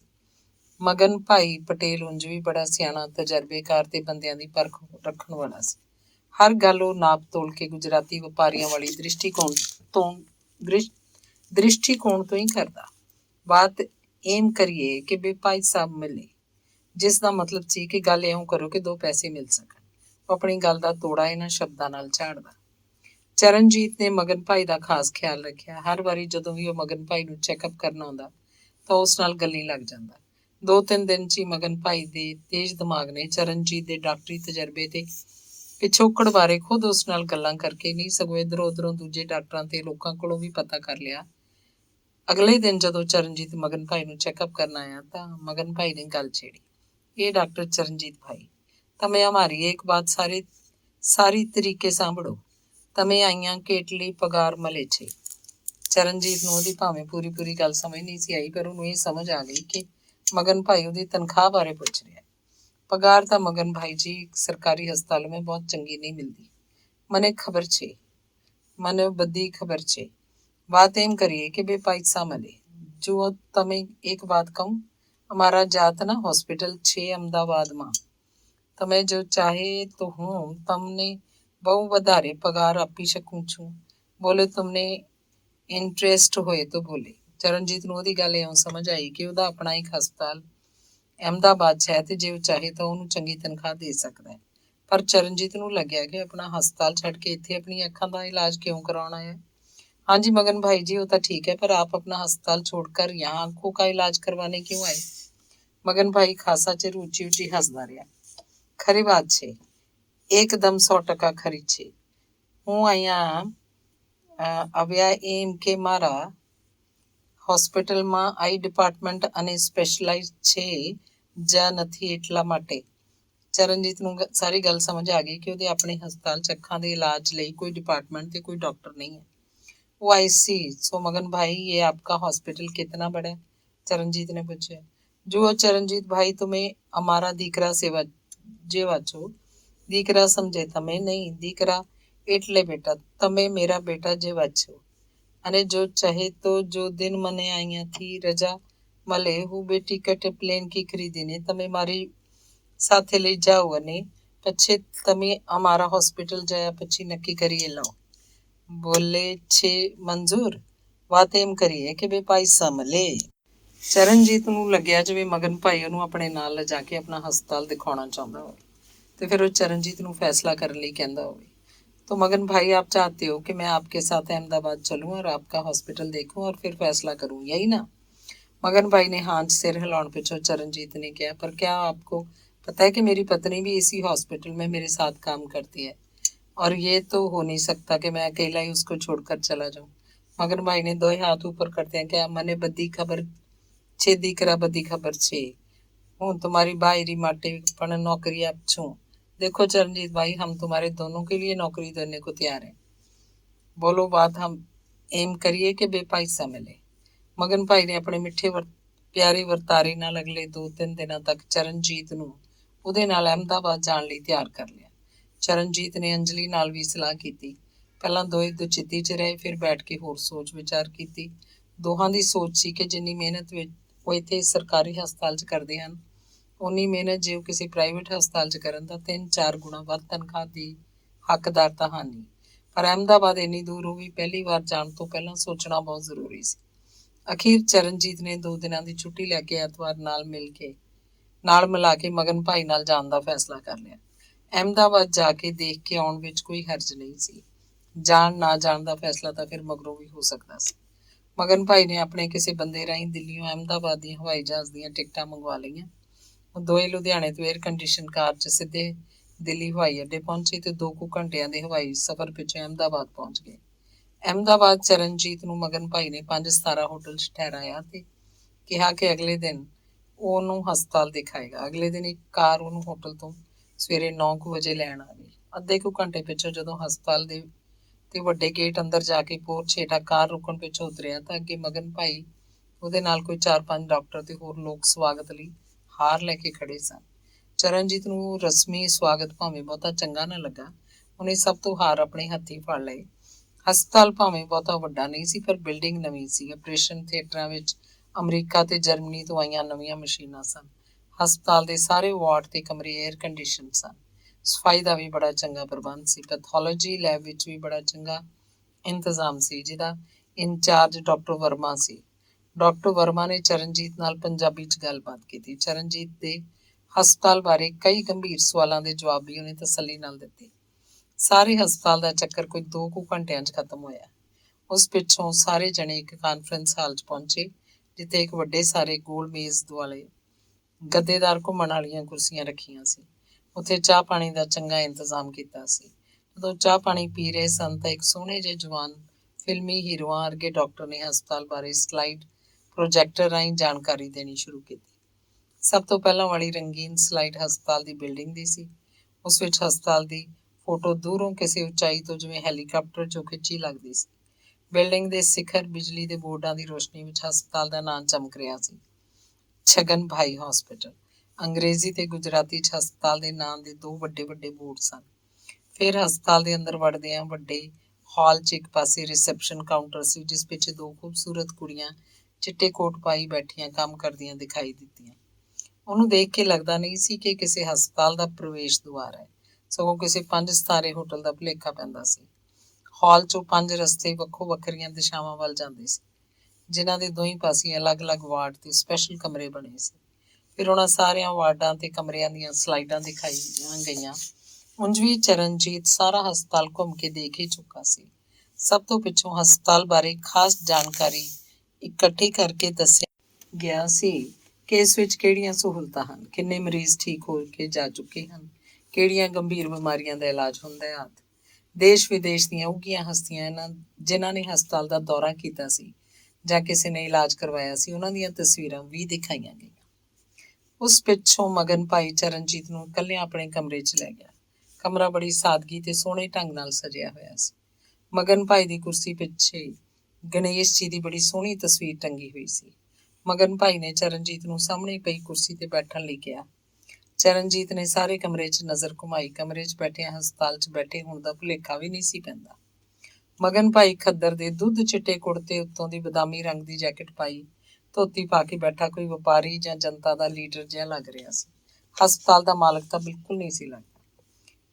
એમ કો છગન ભાઈ મારો બાપ હતી. આ હોસ્પિટલનું નામ મારો બાપના નામ પર છે. મારું બાપ એક ખેડૂત હતો. ખેડૂત તમે સમજે છો? ખેડૂત એટલે કિસાન. મારો બાપ એક કિસાન હતો અને ગામડામાં ખેતી કરતી હતી. એમને એક ઈચ્છા જાહેર કરી હતી કે જે હોઈ શકે તે એક હોસ્પિટલ બાંધવાની જરૂર છે. મારો બાપ તો ગુજરી ગયો, પણ હું તો પ્રણ લ્યો કે હોસ્પિટલ ચોક્કસ બનાવવાનો. મારી બધી જમીન જાયદાદ વેચીને અને સરકારથી કરજા મળ્યા ਪੱਚੀਏ ਤੇ ਹਸਪੀਟਲ ਬੰਦ ਹੀ ਰੱਖਿਆ। ਚਰਨਜੀਤ ਨੂੰ ਮਗਨ ਭਾਈ ਦੀ ਸਾਰੀ ਗੱਲ ਸਮਝ ਆ ਗਈ ਕਿ ਉਹਦਾ ਪਿਓ ਇੱਕ ਕਿਸਾਨ ਸੀ ਜਿਹਨੇ ਕਦੇ ਹਸਪਤਾਲ ਬਣਾਉਣ ਦਾ ਸੁਪਨਾ ਲਿਆ ਸੀ, ਪਰ ਇਹਦੇ ਮਰਨ ਪਿੱਛੋਂ ਮਗਨ ਭਾਈ ਨੇ ਆਪਣੀ ਪਿਓ ਦੇ ਨਾਂ ਤੇ, ਜਿਹਦਾ ਨਾਂ ਛਗਨ ਭਾਈ ਸੀ, ਆਪਣੀ ਸਾਰੀ ਜ਼ਮੀਨ ਜਾਇਦਾਦ ਵੇਚ ਕੇ सरकार ਤੋਂ कर्जा लेके अस्पताल बना लिया सी। ये तो आपने अपने पिताजी को बहुत बड़ी श्रद्धांजलि दे दी। ये हॉस्पिटल बनवाकर मगन भाई खुश सी कि किसी ने ਉਹਦੀ ਘਾਲਣਾ ਦੀ सच्ची तारीफ की है। बोले दी करा तमें गमता होए तो हूँ हमने 10,000 पगार आपीश અને तुम्हारी बायरी ની પણ 10,000 તમે ઘેર જઈને તમારી બાયરી સાથે વિચાર કરીને પછી મને ખબર કરો। તમારે રહેવા માટે બહુ સરસ સગવડ એટલે કે ફ્લેટ છે, અહીંયા બી 1/2 કિલોમીટર દૂર છે। લુધિયાનાથી તમારે ઘેરના સામાન બધા આવા જવાના ખર્ચા હોસ્પિટલ કરશે। પછી આવતા વર્ષ નવરાત્રિના તહેવાર નજીક તમે એક પગાર વધારે મળશે એમ કે બોનસ કહેવાવે। બોલો बात इस करिए कि बेपैसा मिले। ਚਰਨਜੀਤ ਨੂੰ ਮਗਨ ਭਾਈ ਦੀ ਸਾਰੀ ਗੱਲ ਸਮਝ ਆਉਣ ਲੱਗ ਪਈ ਸੀ। ਮੀਟਿੰਗ ਵਿੱਚੋਂ ਮਗਨ ਭਾਈ ਨੇ ਡਾਕਟਰ ਵਰਮਾ ਨੂੰ ਬੁਲਾ ਕੇ ਚਰਨਜੀਤ ਨੂੰ ਫਲੈਟ ਦਿਖਾਉਣ ਲਈ ਕਿਹਾ। ਚਰਨਜੀਤ ਨੂੰ ਫਲੈਟ ਬਹੁਤ ਪਸੰਦ ਆਇਆ। ਇਹ ਫਲੈਟ ਚੌਥੀ ਮੰਜ਼ਿਲ ਤੇ 3 ਕਮਰੇ ਦਾ ਸੀ। ਬਿਲਡਿੰਗ 'ਚ ਲਿਫਟ ਸੀ, ਹਰ ਕਮਰੇ 'ਚ ਏਸੀ ਲੱਗੇ ਸੀ। ਉਹਨੇ ਡਾਕਟਰ ਵਰਮਾ ਤੋਂ ਹੋਰ ਪੁੱਛਗਿੱਛ ਕੀਤੀ। ਡਾਕਟਰ ਵਰਮਾ ਨੂੰ ਇੱਥੇ 10 ਸਾਲ ਹੋ ਚੁੱਕੇ ਸੀ। ਉਹਦੇ ਦੱਸਣ ਅਨੁਸਾਰ ਹਸਪਤਾਲ ਦੇ ਪ੍ਰਬੰਧ 'ਚ ਕੋਈ ਗੜਬੜ ਨਹੀਂ ਸੀ। ਕਦੇ ਕਦਾਈ ਕੋਈ ਸੀਰੀਅਸ ਕੇਸ 'ਚ ਮਰੀਜ਼ ਦੀ ਮੌਤ ਪਿੱਛੋਂ ਕੁਝ ਪਰੇਸ਼ਾਨੀਆਂ ਹੋਈਆਂ ਸਨ, ਪਰ ਉਹ ਸੁਲਝਾ ਲਈਆਂ ਗਈਆਂ। ਉਂਝ ਸ਼ਹਿਰ ਦੇ ਲੋਕ ਆਮ ਸ਼ਾਂਤ ਸੁਭਾਅ ਦੇ ਸਨ। ਕਦੇ ਧਾਰਮਿਕ ਤਿਉਹਾਰਾਂ ਨੇੜੇ ਹਿੰਦੂ ਮੁਸਲਮਾਨਾਂ ਦੇ ਛੋਟੇ-ਮੋਟੇ ਦੰਗੇ ਭੜਕ ਪੈਂਦੇ ਸਨ, ਪਰ ਹਸਪਤਾਲ ਦੇ ਵਾਤਾਵਰਣ ਤੇ ਕੋਈ ਮਾੜਾ ਅਸਰ ਨਹੀਂ ਸੀ ਪੈਂਦਾ। ਹਾਂ, ਮਰੀਜ਼ਾਂ ਦੀ ਆਮਦ ਵਿੱਚ ਵਾਧਾ ਜ਼ਰੂਰ ਹੋ ਜਾਂਦਾ ਸੀ। ਚਰਨਜੀਤ ਉਹ ਤੋਂ ਅਗਲੇ ਦਿਨ ਪਹਿਲਾਂ ਤੋਂ ਹੀ ਮਿੱਥੇ ਪ੍ਰੋਗਰਾਮ ਅਨੁਸਾਰ ਦਿੱਲੀੋਂ ਲੁਧਿਆਣੇ ਹਵਾਈ ਜਹਾਜ਼ ਤੇ ਕਾਰ ਰਾਹੀਂ ਸਮੇਂ ਸਿਰ ਘਰ ਪਹੁੰਚ ਗਿਆ। ਅੰਜਲੀ ਪਹਿਲਾਂ ਤੋਂ ਹੀ ਉਡੀਕ 'ਚ ਬੈਠੀ ਸੀ। ਚਰਨਜੀਤ ਦੀ ਸਾਰੀ ਗੱਲਬਾਤ ਸੁਣਨ ਪਿੱਛੋਂ ਉਹਨੇ ਪੁੱਛਿਆ, ਫਿਰ ਕੀ ਫੈਸਲਾ ਕੀਤਾ? ਅੰਜੂ, ਫੈਸਲਾ ਮੈਂ ਇਕੱਲੇ ਤਾਂ ਨਹੀਂ ਕਰਨਾ, ਤੇਰੀ ਹਾਂ ਜਾਂ ਨਾ ਵੀ ਜ਼ਰੂਰੀ ਹੈ। ਇੱਥੇ ਆਪਾਂ ਘਰ ਵਾਲਿਆਂ ਦੇ ਨੇੜੇ ਸਾਂ, ਉੱਥੇ ਦੂਰ ਹੋ ਜਾਵਾਂਗੇ। ਪਤਾ ਨਹੀਂ, ਨਵੀਂ ਥਾਂ, ਨਵੇਂ ਲੋਕ, ਬੜਾ ਅਜੀਬ ਲੱਗ ਰਿਹਾ ਮੈਨੂੰ ਤੇ। ਚਲੋ ਹੋਰ ਸੋਚ ਲੈਨੇ ਆਪਾਂ, ਪਰ ਇੰਨੀ ਚੰਗੀ ਤਨਖਾਹ, ਸਹੂਲਤਾਂ ਤੇ ਮਾਡਰਨ ਹਸਪੀਟਲ ਦੀ ਆਫਰ ਰੋਜ਼-ਰੋਜ਼ ਨਹੀਂ ਮਿਲਿਆ ਕਰ। ਚਲੋ ਜੇ ਤੁਸੀਂ ਸੋਚ ਲਿਆ ਤਾਂ ਮੈਂ ਵੀ। ਇੰਨੇ 'ਚ ਫੋਨ ਦੀ ਘੰਟੀ ਵੱਜੀ। ਚਰਨਜੀਤ ਨੇ ਫੋਨ ਚੁੱਕਿਆ। ਅੱਗੇ ਮਗਨ ਭਾਈ ਦੀ ਆਵਾਜ਼ ਆਈ। कैम दीकरा बराबर पहुंची गया ना तुम्हें? हाँ जी, मैं ठीक ठाक पहुंच गया। चलो हूँ तमने काले सांझे फोन करीश। हाँ जी मगन भाई, कल तक हम जरूर कोई फैसला कर लांगे। फोन रखन पिछों चरणजीत ने कुछ चिर सोचन तो मगरों कहा कि अहमदाबाद जाना ठीक फैसला होएगा। 1 महीने का नोटिस हस्पताल नूं दे देणगे ते फिर 1 महीने पिछों अहमदाबाद चले जाणगे। सारा खर्चा छगन भाई हस्पताल ने देना सी। चरणजीत ने अगले दिन मगन भाई नूं फोन ते हाँ करती। ਮਗਨ ਭਾਈ ਨੂੰ ਦੋਹਾਂ ਦੀ ਸਖਤ ਲੋੜ ਸੀ। ਉਹਨੇ ਕਿਹਾ ਕਿ ਜੇ ਉਹ ਚਾਹੁਣ ਤਾਂ 1 ਮਹੀਨੇ ਦੀ ਤਨਖਾਹ ਪੇਸ਼ਗੀ ਜਮ੍ਹਾਂ ਕਰਾਉਣ ਲਈ ਉਹਨਾਂ ਨੂੰ ਤਾਰ ਰਾਹੀਂ ਭੇਜ ਸਕਦਾ ਹੈ ਤੇ ਉਹ ਤੀਜੇ ਦਿਨ ਤੋਂ ਹੀ ਅਹਿਮਦਾਬਾਦ ਉਹਦੇ ਹਸਪਤਾਲ ਜਾ ਕੇ ਕੰਮ ਸ਼ੁਰੂ ਕਰ ਸਕਦੇ ਹਨ। ਪਰ ਚਰਨਜੀਤ ਨੇ ਕਿਹਾ ਕਿ ਉਹਨਾਂ ਦੇ ਆਪਣੇ ਸਾਰੇ ਰਿਸ਼ਤੇਦਾਰਾਂ ਨੂੰ ਵੀ ਮਿਲਣਾ ਮਿਲਾਉਣਾ, ਲੁਧਿਆਣੇ ਹਸਪਤਾਲ ਤੇ ਕੁਆਟਰ ਛੱਡਣ ਲਈ ਕਈ ਤਰ੍ਹਾਂ ਦੇ ਨਿਯਮਾਂ ਦੀ ਪੂਰਤੀ ਕਰਨੀ ਸੀ ਤੇ ਹੋਰ ਕੰਮ ਧੰਦੇ ਨਿਪਟਾਉਣੇ ਸੀ। ਸੋ 1 ਮਹੀਨੇ ਮਗਰੋਂ ਹੀ ਉਹਨਾਂ ਦਾ ਆਉਣਾ ਠੀਕ ਰਹੇਗਾ। ਮਗਨ ਭਾਈ ਨੇ ਹਫ਼ਤੇ ਦੇ ਅੰਦਰ ਅੰਦਰ ਹੀ ਉਹਨਾਂ ਦੀਆਂ ਹਵਾਈ ਟਿਕਟਾਂ ਭਿਜਵਾ ਦਿੱਤੀਆਂ। ਗੁਜਰਾਤ ਟਰਾਂਸਪੋਰਟ ਕੰਪਨੀ ਦਾ ਇੱਕ ਬੰਦਾ ਉਹਨਾਂ ਦੇ ਸਮਾਨ ਦਾ ਅੰਦਾਜ਼ਾ ਲਾਉਣ ਲਈ ਆ ਗਿਆ, ਜਿਹੜਾ ਉਹਨਾਂ ਨੇ ਪੈਕ ਕਰਕੇ ਟਰੱਕ 'ਚ ਲੈ ਜਾਣਾ ਸੀ। ਗੁਜਰਾਤ ਟਰਾਂਸਪੋਰਟ ਕੰਪਨੀ ਅਹਿਮਦਾਬਾਦ ਤੋਂ ਦੇਸ਼ ਦੇ ਹਰ ਕੋਨੇ ਤੱਕ ਢੋਆ ਢੁਆਈ ਦਾ ਕੰਮ ਕਰਦੀ ਸੀ। ਮਗਨ ਭਾਈ ਦਾ ਕੁਝ ਹਿੱਸਾ ਉਸ ਕੰਪਨੀ 'ਚ ਵੀ ਸੀ। ਅਗਲੇ ਦਿਨ ਚਰਨਜੀਤ ਤੇ ਅੰਜਲੀ ਦੇ ਅਸਤੀਫੇ ਦੀ ਗੱਲ ਸਾਰੇ ਹਸਪਤਾਲ 'ਚ ਫੈਲ ਗਈ। ਦੋਹਾਂ ਨੂੰ ਡਾਇਰੈਕਟਰ ਨੇ ਖਾਸ ਆਪਣੇ ਦਫ਼ਤਰ ਬੁਲਾ ਕੇ ਗੱਲਬਾਤ ਕੀਤੀ। ਉਹਨੂੰ ਉਹਨਾਂ ਦੇ ਜਾਣ ਦਾ ਬੇਹੱਦ ਅਫਸੋਸ ਸੀ। ਨਾ ਸਿਰਫ ਉਹਨਾਂ ਦੇ ਜਾਣ ਨਾਲ ਹਸਪਤਾਲ ਨੂੰ 2 ਚੰਗੇ ਤੇ ਮਿਹਨਤੀ ਡਾਕਟਰਾਂ ਦਾ ਘਾਟਾ ਹੀ ਪੈਣਾ ਸੀ, ਸਗੋਂ ਨਵੇਂ ਡਾਕਟਰ ਭਰਤੀ ਕਰਨ ਲਈ ਬਹੁਤ ਲੰਮਾ ਸਮਾਂ ਵੀ ਲੱਗ ਜਾਣਾ ਸੀ। ਫਿਰ ਉੱਤੋਂ ਕਈ ਸਿਫਾਰਸ਼ੀ ਡਾਕਟਰਾਂ ਦੇ ਆਉਣ ਦਾ ਡਰ ਤੇ ਬਦਲੀਆਂ ਰਾਹੀਂ ਆਉਣ ਜਾਣ ਵਾਲੇ ਡਾਕਟਰਾਂ ਕਰਕੇ ਕਈ ਕਿਸਮ ਦੇ ਝਮੇਲੇ ਪੈਣੇ ਸਨ। ਪਰ ਡਾਇਰੈਕਟਰ ਉਹਨਾਂ ਨੂੰ ਦਿਲੋਂ ਚਾਹ ਕੇ ਵੀ ਨਹੀਂ ਸੀ ਰੋਕ ਸਕਦਾ। ਸੋ ਉਹਨੇ ਬੜੇ ਸਤਿਕਾਰ ਨਾਲ ਉਹਨਾਂ ਨੂੰ ਵਿਦਾ ਕਰਨ ਦੀ ਸਕੀਮ ਬਣਾਈ। ਉਹਨਾਂ ਦੀ ਵਿਦਾਇਗੀ ਪਾਰਟੀ ਦਾ ਦਿਨ ਉਹਨਾਂ ਨੂੰ ਪੁੱਛ ਕੇ ਚੁਣਿਆ ਗਿਆ। ਲੁਧਿਆਣੇ ਦੇ ਸਭ ਤੋਂ ਵਧੀਆ ਹੋਟਲ 'ਚ ਉਸ ਦਿਨ ਸ਼ਾਮ ਦੇ ਖਾਣੇ ਦਾ ਇੰਤਜ਼ਾਮ ਕੀਤਾ ਗਿਆ। ਹਸਪਤਾਲ ਦੇ ਸਾਰੇ ਡਾਕਟਰਾਂ ਤੋਂ ਇਲਾਵਾ ਹੋਰ ਕਰਮਚਾਰੀ ਵੀ ਸ਼ਾਮਲ ਹੋਏ। ਚਰਨਜੀਤ ਤੇ ਅੰਜਲੀ ਨੇ ਆਪਣੀਆਂ ਬੱਚੀਆਂ ਛੁੱਟੀਆਂ ਵਿੱਚੋਂ ਕੁਝ ਦਿਨਾਂ ਦੀ ਛੁੱਟੀ ਲੈ ਕੇ ਵਾਰੀ-ਵਾਰੀ ਨਜ਼ਦੀਕੀ ਰਿਸ਼ਤੇਦਾਰਾਂ ਨੂੰ ਮਿਲਣ ਮਿਲਾਉਣ ਦਾ ਪ੍ਰੋਗਰਾਮ ਬਣਾਇਆ। ਉਸ ਮਹੀਨੇ ਉਹਨਾਂ ਨੂੰ ਕਾਫੀ ਭੱਜ ਨੱਸ ਰਹੀ। ਚਰਨਜੀਤ ਨੂੰ ਸਭ ਤੋਂ ਵੱਧ ਖਿੱਚ ਆਪਣੇ ਘਰਦਿਆਂ ਨੂੰ ਮਿਲਣ ਦੀ ਸੀ। ਮਾਸਟਰ ਜੀ ਦੀਆਂ ਗੱਲਾਂ ਵੀ ਸੁਣਨੀਆਂ ਸਨ ਤੇ ਉਹਨਾਂ ਦਾ ਆਸ਼ੀਰਵਾਦ ਵੀ ਲੈਣਾ ਸੀ। ਉਹਨਾਂ ਨੇ ਘਰ ਜਾਣ ਲਈ 3 ਦਿਨਾਂ ਦੀ ਛੁੱਟੀ ਲਈ। ਅਚਾਨਕ ਉਹਨਾਂ ਨੂੰ ਘਰ ਦੇ ਬਾਹਰ ਮੂਹਰੇ ਖੜੇ ਦੇਖ ਕੇ ਦਿਆਕੁਰ ਹੈਰਾਨ ਹੋ ਗਈ। ਪੁੱਤ ਸੁੱਖ ਸਾਂਦ ਹੈ, ਤੁਸੀਂ ਦੋਏ ਚਾਨਚੱਕ, ਨਾ ਕੋਈ ਚਿੱਠੀ ਨਾ ਸੁਨੇਹਾ। ਉਹ ਜੇ ਸਮਾਨ ਰੱਖ ਕੇ ਬੈਠੀ ਸੀ ਕਿ ਮਹਿੰਦਰ ਸਿੰਘ ਅਚਾਨਕ ਆ ਪਹੁੰਚਿਆ। ਚਰਨਜੀਤ ਤੇ ਅੰਜਲੀ ਨੂੰ ਮਿਲ ਕੇ ਬਹੁਤ ਖੁਸ਼ ਹੋਇਆ। ਉਹਨੇ ਦੱਸਿਆ ਕਿ ਉਹ ਕੋਈ ਮਸ਼ੀਨ ਖਰੀਦਣ ਲੁਧਿਆਣੇ ਗਿਆ ਸੀ ਤਾਂ ਪਤਾ ਪੁੱਛਦਾ ਪੁੱਛਾਉਂਦਾ ਜਦੋਂ ਹਸਪਤਾਲ ਸਹੀ ਟਿਕਾਣੇ ਪਹੁੰਚਿਆ ਤਾਂ ਪਤਾ ਲੱਗਾ ਕਿ ਉਹ ਇੱਧਰ ਨੂੰ ਚੱਲ ਪਏ ਸਨ। ਤਾਂ ਉਹਨੇ ਵੀ ਇੱਧਰ ਵੱਲ ਪਹਿਲੀ ਬੱਸ ਫੜ ਲਈ। ਦਿਆਕੁਰ ਨੇ ਵੀ ਮਹਿੰਦਰ ਸਿੰਘ ਨੂੰ ਪਿਆਰ ਕੀਤਾ। ਉਹ ਸਾਰੇ ਜਣੇ ਕਿੰਨਾ ਚਿਰ ਗੱਲਾਂ ਬਾਤਾਂ ਕਰਦੇ ਰਹੇ। ਮਹਿੰਦਰ ਸਿੰਘ ਨੇ ਦੱਸਿਆ ਕਿ ਦਿੱਲੀ ਦੇ ਨੇੜੇ ਗਾਜ਼ੀਆਬਾਦ ਵਿੱਚ ਉਹਨੇ ਕੋਈ ਬਿਜਲੀ ਦੇ ਪੁਰਜੇ ਬਣਾਉਣ ਦੀ ਇੱਕ ਛੋਟੀ ਜਿਹੀ ਫੈਕਟਰੀ ਲਾਉਣ ਦਾ ਫੈਸਲਾ ਕਰ ਲਿਆ ਸੀ। ਸਾਲ 6 ਮਹੀਨੇ ਉਹਨੇ ਉੱਥੇ ਇਕੱਲਿਆਂ ਰਹਿਣਾ ਸੀ ਤੇ ਫਿਰ ਆਪਣੇ ਪਰਿਵਾਰ ਨੂੰ ਲੈ ਜਾਣਾ ਸੀ। ਚਰਨਜੀਤ ਤੇ ਅੰਜਲੀ ਨੂੰ ਉਹਦਾ ਸਿਰਫ ਉਹਨਾਂ ਨੂੰ ਹੀ ਮਿਲਣ ਆਉਣਾ ਤੇ ਉਹਨਾਂ ਦੇ ਪਿੱਛੇ ਪਿੱਛੇ ਘਰ ਤੱਕ ਪਹੁੰਚਣਾ ਬੜਾ ਚੰਗਾ ਲੱਗਾ। ਉਂਝ ਵੀ ਮਹਿੰਦਰ ਸਿੰਘ ਸੁਭਾਅ ਅਨੁਸਾਰ ਸਭ ਨੂੰ ਹੀ ਚੰਗਾ ਲੱਗਣ ਲੱਗ ਪੈਂਦਾ ਸੀ। ਉਹ ਗੁਰਨੇਕ ਤੇ ਬਸੰਤ ਨੂੰ ਵੀ ਮਿਲਣ ਚਲਾ ਗਿਆ ਤੇ ਆਥਣੇ ਭਗਤ ਸਿੰਘ ਨੂੰ ਮਿਲ ਕੇ ਰਾਤ ਦੀ ਗੱਡੀ ਆਪਣੇ ਘਰ ਪਰਤ ਗਿਆ। ਭਗਤ ਸਿੰਘ ਤੇ ਦਿਆਕਰ ਨੂੰ ਉਹਦੇ ਇਉਂ ਅਚਾਨਕ ਖਾਸ ਮੌਕਿਆਂ ਤੇ ਆ ਕੇ ਮਿਲਣਾ ਜੇ ਇੱਕ ਪਾਸੇ ਚੰਗਾ ਲੱਗਦਾ, ਦੂਜੇ ਪਾਸੇ ਮਿੰਦੋ ਦੀਆਂ ਯਾਦਾਂ ਭਰੇ ਜ਼ਖਮ ਉਚੇੜ ਜਾਂਦਾ। ਭਗਤ ਸਿੰਘ ਨੂੰ ਅਜਿਹੀਆਂ ਮਿੰਦੋ ਦੀਆਂ ਯਾਦਾਂ ਖਿੱਚ ਕੇ ਨਹਿਰ ਦੀ ਪੁਲੀ ਤੇ ਲੈ ਜਾਂਦੀਆਂ ਤੇ ਉੱਥੇ ਬਹਿ ਕੇ ਇਕੱਲਾ ਆਪਣਾ ਮਨ ਹਲਕਾ ਕਰਕੇ ਘਰ ਮੁੜਦਾ। ਬੇਬੇ ਜੀ, ਪਤਾ ਅੱਜ ਅਸੀਂ ਚਾਨਚੱਕ ਕਿਵੇਂ ਆਏ? ਅਸਲ 'ਚ ਗੱਲ ਇਹ ਹੈ ਵੀ ਸਾਨੂੰ ਅਹਿਮਦਾਬਾਦ ਨੌਕਰੀ ਮਿਲ ਗਈ ਹੈ ਤੇ ਅਸੀਂ ਅਗਲੇ ਹਫ਼ਤੇ ਆਪਣੇ ਕੰਮ ਤੇ ਹਾਜ਼ਰ ਹੋਣਾ। ਤਾਂ ਦੱਸ ਹੈਂ? ਅਹਿਮਦਾਬਾਦ? ਉਹ ਕਿੱਥੇ ਜੇ ਹੋਇਆ? ਖਾਸੀ ਦੂਰ ਹੋਊ। ਆਹੋ ਬੇਬੇ ਜੀ, ਗੁਜਰਾਤ ਸ਼ਹਿਰ ਦਿੱਲੀੋਂ ਹਵਾਈ ਜਹਾਜ਼ 'ਚ ਜਾਵਾਂਗੇ, 2 ਕੁ ਘੰਟਿਆਂ 'ਚ ਪਹੁੰਚ ਜਾਵਾਂਗੇ। ਲੈ ਦੱਸ, ਦਿੱਲੀੋਂ ਵੀ ਗਾਹਾਂ ਜਹਾਜ਼ 'ਚ ਬਹਿ ਕੇ ਜਾਓਗੇ? ਕਿੰਨੇ ਕੁ ਮੀਲ ਹੋਊ ਭਲਾ ਦਿੱਲੀੋਂ? ਦਿੱਲੀੋਂ ਤਾਂ ਕੋਈ 1000-1200 ਮੀਲ ਹੋਊ। 1000 ਮੀਲ? ਫਿਰ ਤਾਂ ਬਾਹਲੀ ਦੂਰ ਆ। ਦਿਆਕੁਰ ਚੁੰਨੀ ਦੇ ਪੱਲੇ ਨਾਲ ਅੱਖਾਂ ਪੂੰਝਣ ਲੱਗ ਪਈ। ਹੁਣ ਕੌਣ ਲਊ ਸਾਡੀ ਖਬਰਸਾਰ? ਤੁਸੀਂ ਤਾਂ ਪਰਦੇਸੀ ਉੱਠ ਚੱਲੇ। ਓਹੋ ਬੇਬੇ ਜੀ, ਐਵੇਂ ਨਾ ਦਿਲ ਛੋਟਾ ਕਰਿਆ ਕਰੋ। ਅਸੀਂ ਜੇ ਉੱਥੋਂ ਆਉਣਾ ਹੋਵੇ ਤਾਂ ਦੂਜੇ ਦਿਨ ਤੁਹਾਡੇ ਕੋਲ ਪਹੁੰਚ ਸਕਦੇ ਹਾਂ। ਅੰਜਲੀ ਵੀ ਰੁਮਾਲ ਨਾਲ ਆਪਣੀਆਂ ਅੱਖਾਂ ਪੂੰਝ ਰਹੀ ਸੀ। ਨਹੀਂ, ਐ ਤਾਂ ਕੁਛ ਨਹੀਂ ਪੁੱਤ, ਜਿਉਂਦੇ ਵਾਸਤੇ ਰਹੋ। ਪਰ ਮੈਂ ਤਾਂ ਆਪਣੀ ਨੂੰਹ ਦਾ 4 ਦਿਨ ਚਾਅ ਵੀ ਪੂਰਾ ਨਾ ਕੀਤਾ ਤੇ ਤੁਸੀਂ ਪਹਿਲਾਂ ਹੀ ਪਰਦੇਸਾਂ ਕੰਨੀ ਮੂੰਹ ਕਰ ਲਿਆ। ਦਿਆਕੁਰ ਦੀਆਂ ਅੱਖਾਂ ਫੇਰ ਭਰ ਆਈਆਂ। ਚਲੋ ਐਂ ਕਰਦੇ ਆ ਬੇਬੇ ਜੀ, ਤੁਸੀਂ ਅੰਜਲੀ ਨੂੰ ਰੱਖੋ ਮਹੀਨਾ ਕੁ ਆਪਦੇ ਕੋਲ। ਮੈਂ ਕੱਲਾ ਜਾ ਕੇ ਨੌਕਰੀ ਤੇ ਹਾਜ਼ਰ ਹੋ ਜਾਣਾ, ਫਿਰ ਮਹੀਨੇ ਪਿੱਛੋਂ ਆ ਕੇ ਇਹਨੂੰ ਲੈ ਜਾਓ। ਅੰਜਲੀ ਨੇ ਚਰਨਜੀਤ ਨੂੰ ਆਪਣੀਆਂ ਮੋਟੀਆਂ-ਮੋਟੀਆਂ ਅੱਖਾਂ ਕੱਢ ਕੇ ਘੂਰਿਆ। ਨਾ ਪੁੱਤ, ਨੌਕਰੀਆਂ ਦੇ ਮਾਮਲੇ ਹੈ, ਨੌਕਰੀ ਦੀ ਡਿਊਟੀ ਵੀ ਤਾਂ ਜ਼ਰੂਰੀ ਹੈ। ਸਾਡਾ ਕੀ ਹੈ, ਅਸੀਂ ਤਾਂ ਹੋਰ ਸਬਰ ਕਰ ਲਾਂਗੇ। ਬਸ ਜਿਉਣ ਜੋਗੇ ਹੋ, ਜਿਉਂਦੇ ਵਸਦੇ ਰਹੋ, ਰੱਬ ਤੁਹਾਨੂੰ ਰੰਗ ਭਾਗ ਲਾਈ ਰੱਖੇ। ਦਿਆਕੁਰ ਅੱਖਾਂ ਪੂੰਝਦੀ ਰਸੋਈ ਵੱਲ ਤੁਰ ਗਈ। ਚੰਗਾ ਬੇਬੇ ਜੀ, ਅਸੀਂ ਥੋੜਾ ਚਿਰ ਮਾਸਟਰ ਜੀ ਨੂੰ ਮਿਲ ਆਈਏ। ਰੋਟੀ ਅਸੀਂ ਆ ਕੇ ਹੀ ਖਾਵਾਂਗੇ। ਅੱਜ ਲੱਗਦਾ ਬੇਬੇ ਜੀ ਨੇ ਸਰੋਂ ਦਾ ਸਾਗ ਬਣਾਇਆ, ਖੁਸ਼ਬੂਆਂ ਆਈ ਜਾਂਦੀਆਂ। ਆਹੋ ਪੁੱਤ, ਸਵੇਰ ਦਾ ਧਰਿਆ ਤੇ ਨਾਲ ਊਂ ਵੀ ਸਵੇਰ ਦਾ ਕਾਂ ਬਨੇਰੇ ਤੇ ਬੋਲੀ ਜਾਂਦਾ ਸੀ। ਸਿਆਣਿਆਂ ਨੇ ਐਵੇਂ ਤਾਂ ਨਹੀਂ ਨਿੰਦ ਵਿਚਾਰਾਂ ਬਣਾਈਆਂ। ਬੇਬੇ ਜੀ, ਹੁਣ ਉਹ ਕਾਂ ਕਿੱਧਰ ਉੱਡ ਗਿਆ? ਉੱਡ ਗਿਆ ਉਹ ਤੇਰੇ ਅਹਿਮਦਾਬਾਦ ਕੰਨੀ। ਦਿਆਕੁਰ ਦੀਆਂ ਅੱਖਾਂ ਦਾ ਪਾਣੀ ਫੇਰ ਵਗ ਤੁਰਿਆ। ਚਰਨਜੀਤ ਨੇ ਮੂੰਹ ਨਾਲ ਆਪਣੀ ਮਾਂ ਨੂੰ ਜੱਫੀ ਪਾ ਲਈ। ਦਿਆਕੁਰ ਨੇ ਚੁੰਨੀ ਨਾਲ ਮੂੰਹ ਸਿਰ ਢੱਕ ਲਿਆ। ਕਈ ਥਾਵਾਂ ਤੋਂ ਉਹਦੀ ਚੁੰਨੀ ਭਿੱਜ ਚੁੱਕੀ ਸੀ। ਬੇਬੇ, ਅਸੀਂ ਇੱਥੇ 2-3 ਦਿਨ ਹੋਰ ਤੁਹਾਡੇ ਕੋਲ ਰਹਿ ਕੇ ਜਾਵਾਂਗੇ। ਆਪਾਂ ਇਕੱਠੇ ਸ਼ਹੀਦਾਂ ਦੇ ਗੁਰਦੁਆਰੇ ਮੱਥਾ ਟੇਕਣ ਚੱਲਾਂਗੇ, ਨਾਲੇ ਦੇਗ ਕਰਾਵਾਂਗੇ। ਨਾ ਪੁੱਤ, ਕਿਤੇ ਜਾਣ ਦੀ ਲੋੜ ਨਹੀਂ। ਮੈਂ ਤਾਂ ਤੁਹਾਡੀ ਉਹ ਸੁੱਖ ਮੰਗਦੀ ਹਾਂ। ਚੰਗਾ, ਫਿਰ ਅਸੀਂ ਉੱਤੇ ਚੁਬਾਰੇ 'ਚ ਵੱਡੇ ਬਾਈ ਨੂੰ ਮਿਲ ਆਈਏ। ਹੋਰ ਫਿਰ ਕਿਧਰੇ ਜਾਵਾਂਗੇ। ਚਰਨਜੀਤ ਤੇ ਅੰਜਲੀ ਵਿਹੜੇ ਵਾਲੀ ਲੱਕੜ ਦੀ ਪੌੜੀ ਚੜ੍ਹ ਕੇ ਚੁਬਾਰੇ 'ਚ ਪਹੁੰਚ ਗਏ। ਬਸੰਤ ਬਾਹਰ ਵਰਾਂਡੇ 'ਚ ਨਿੱਕੀ ਨੂੰ ਗੋਦੀ 'ਚ ਲਈ ਬੈਠੀ ਸੀ। ਉਹਨਾਂ ਨੂੰ ਦੇਖ ਕੇ ਉੱਠ ਕੇ ਖੜੀ ਹੋ ਗਈ। ਅੰਜਲੀ ਨੇ ਉਹਦੇ ਪੈਰ ਛੂਏ। ਬਸੰਤ ਨੇ ਪਹਿਲਾਂ ਹੀ ਬਿੜਕ ਲੈ ਕੇ ਗੁਰਨੇਕ ਨੂੰ ਚਰਨਜੀਤ ਤੇ ਅੰਜਲੀ ਦੇ ਆਉਣ ਦੀ ਖਬਰ ਦੇ ਦਿੱਤੀ ਸੀ। ਬਸੰਤ ਨੇ ਉਹਨਾਂ ਨਾਲ ਕੋਈ ਗੱਲ ਨਹੀਂ ਸੀ ਕੀਤੀ।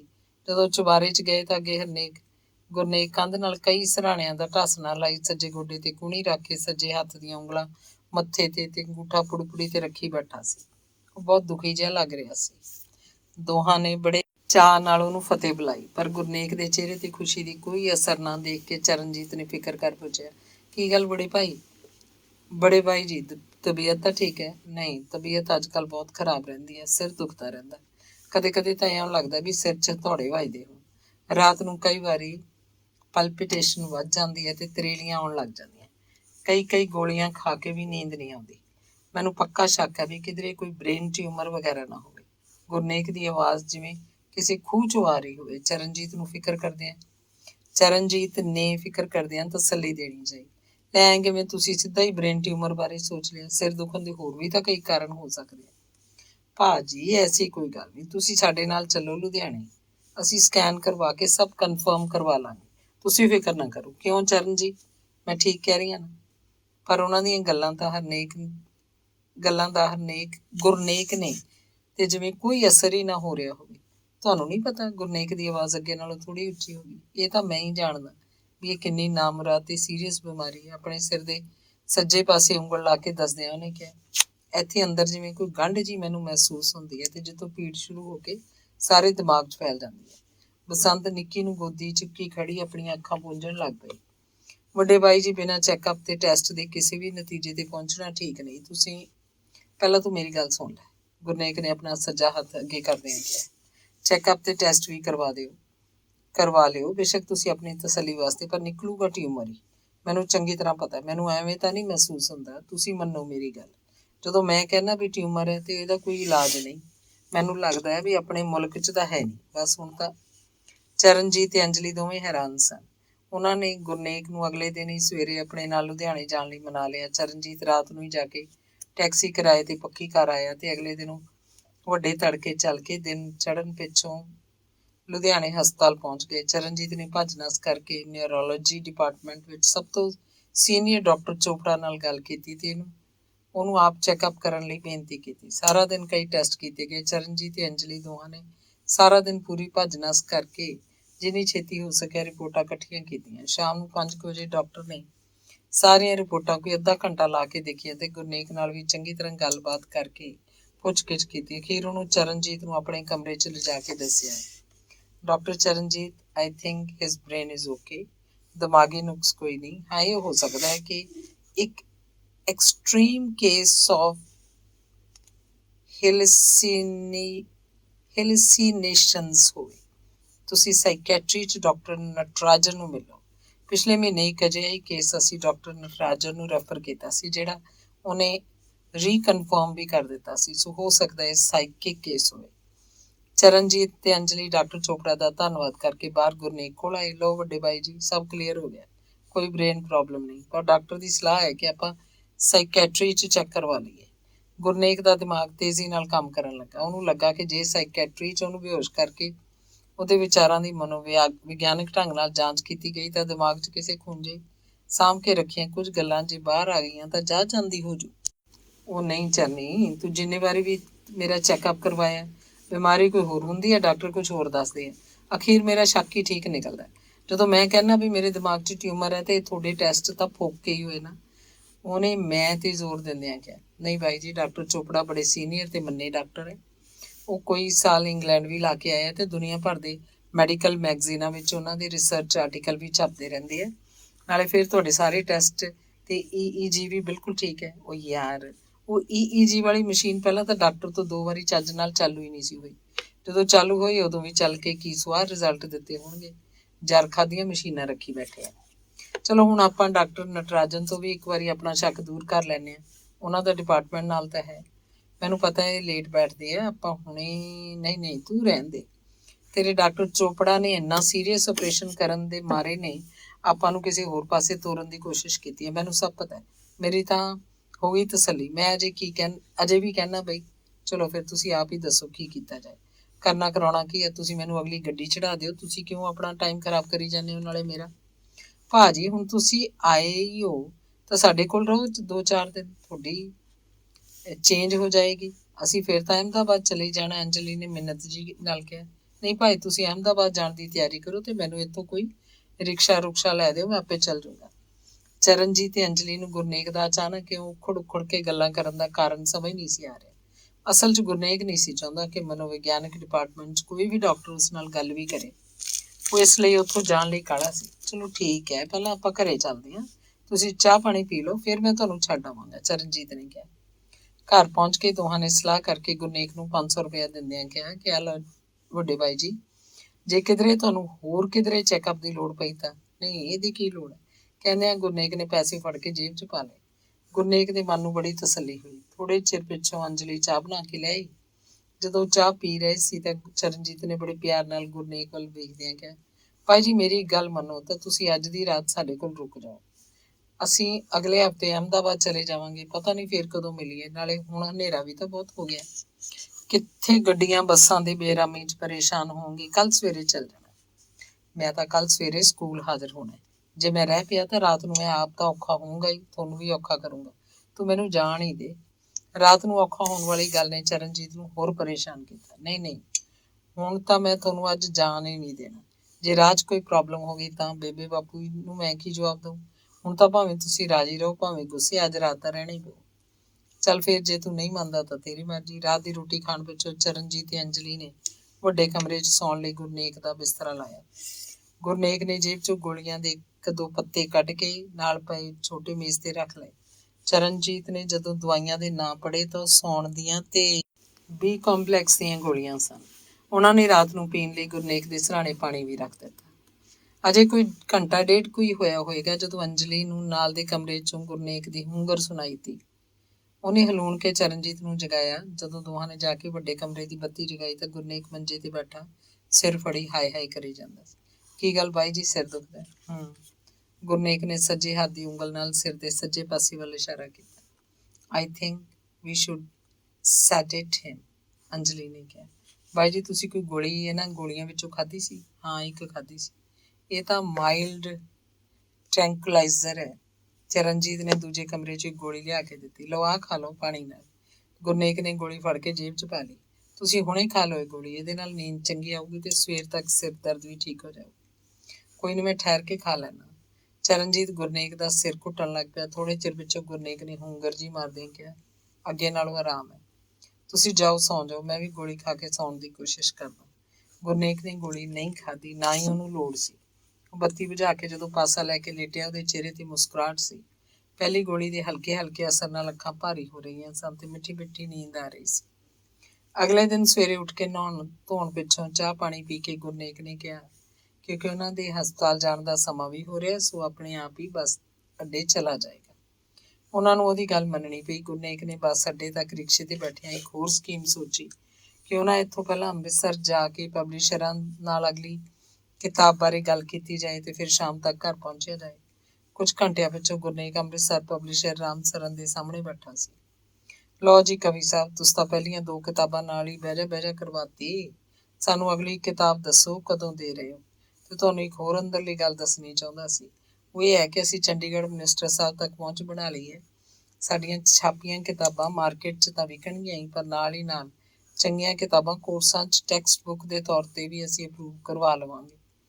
ਉਹ ਕਿਤਾਬਾਂ ਸਾਰੇ ਸਕੂਲਾਂ ਤੇ ਕਾਲਜਾਂ ਦੀਆਂ ਲਾਇਬ੍ਰੇਰੀਆਂ ਨੂੰ ਵੀ ਲੈਣੀਆਂ ਪੈਣਗੀਆਂ ਤੇ ਵਿਦਿਆਰਥੀ ਵੀ ਖਰੀਦ ਕੇ ਕੋਰਸਾਂ ਲਈ ਪੜ੍ਹਨਗੇ। ਸੋ ਜੇ ਤੁਸੀਂ ਇਸ ਮਹੀਨੇ ਦੇ ਅੰਦਰ ਅੰਦਰ ਸਾਨੂੰ ਕਿਤਾਬ ਦੇ ਸਕਦੇ ਹੋ ਤਾਂ ਮੈਂ ਤੁਹਾਨੂੰ 5000 ਦਾ ਐਡਵਾਂਸ ਚੈੱਕ ਹੁਣੇ ਕੱਟ ਕੇ ਦੇ ਦੇਣਾ।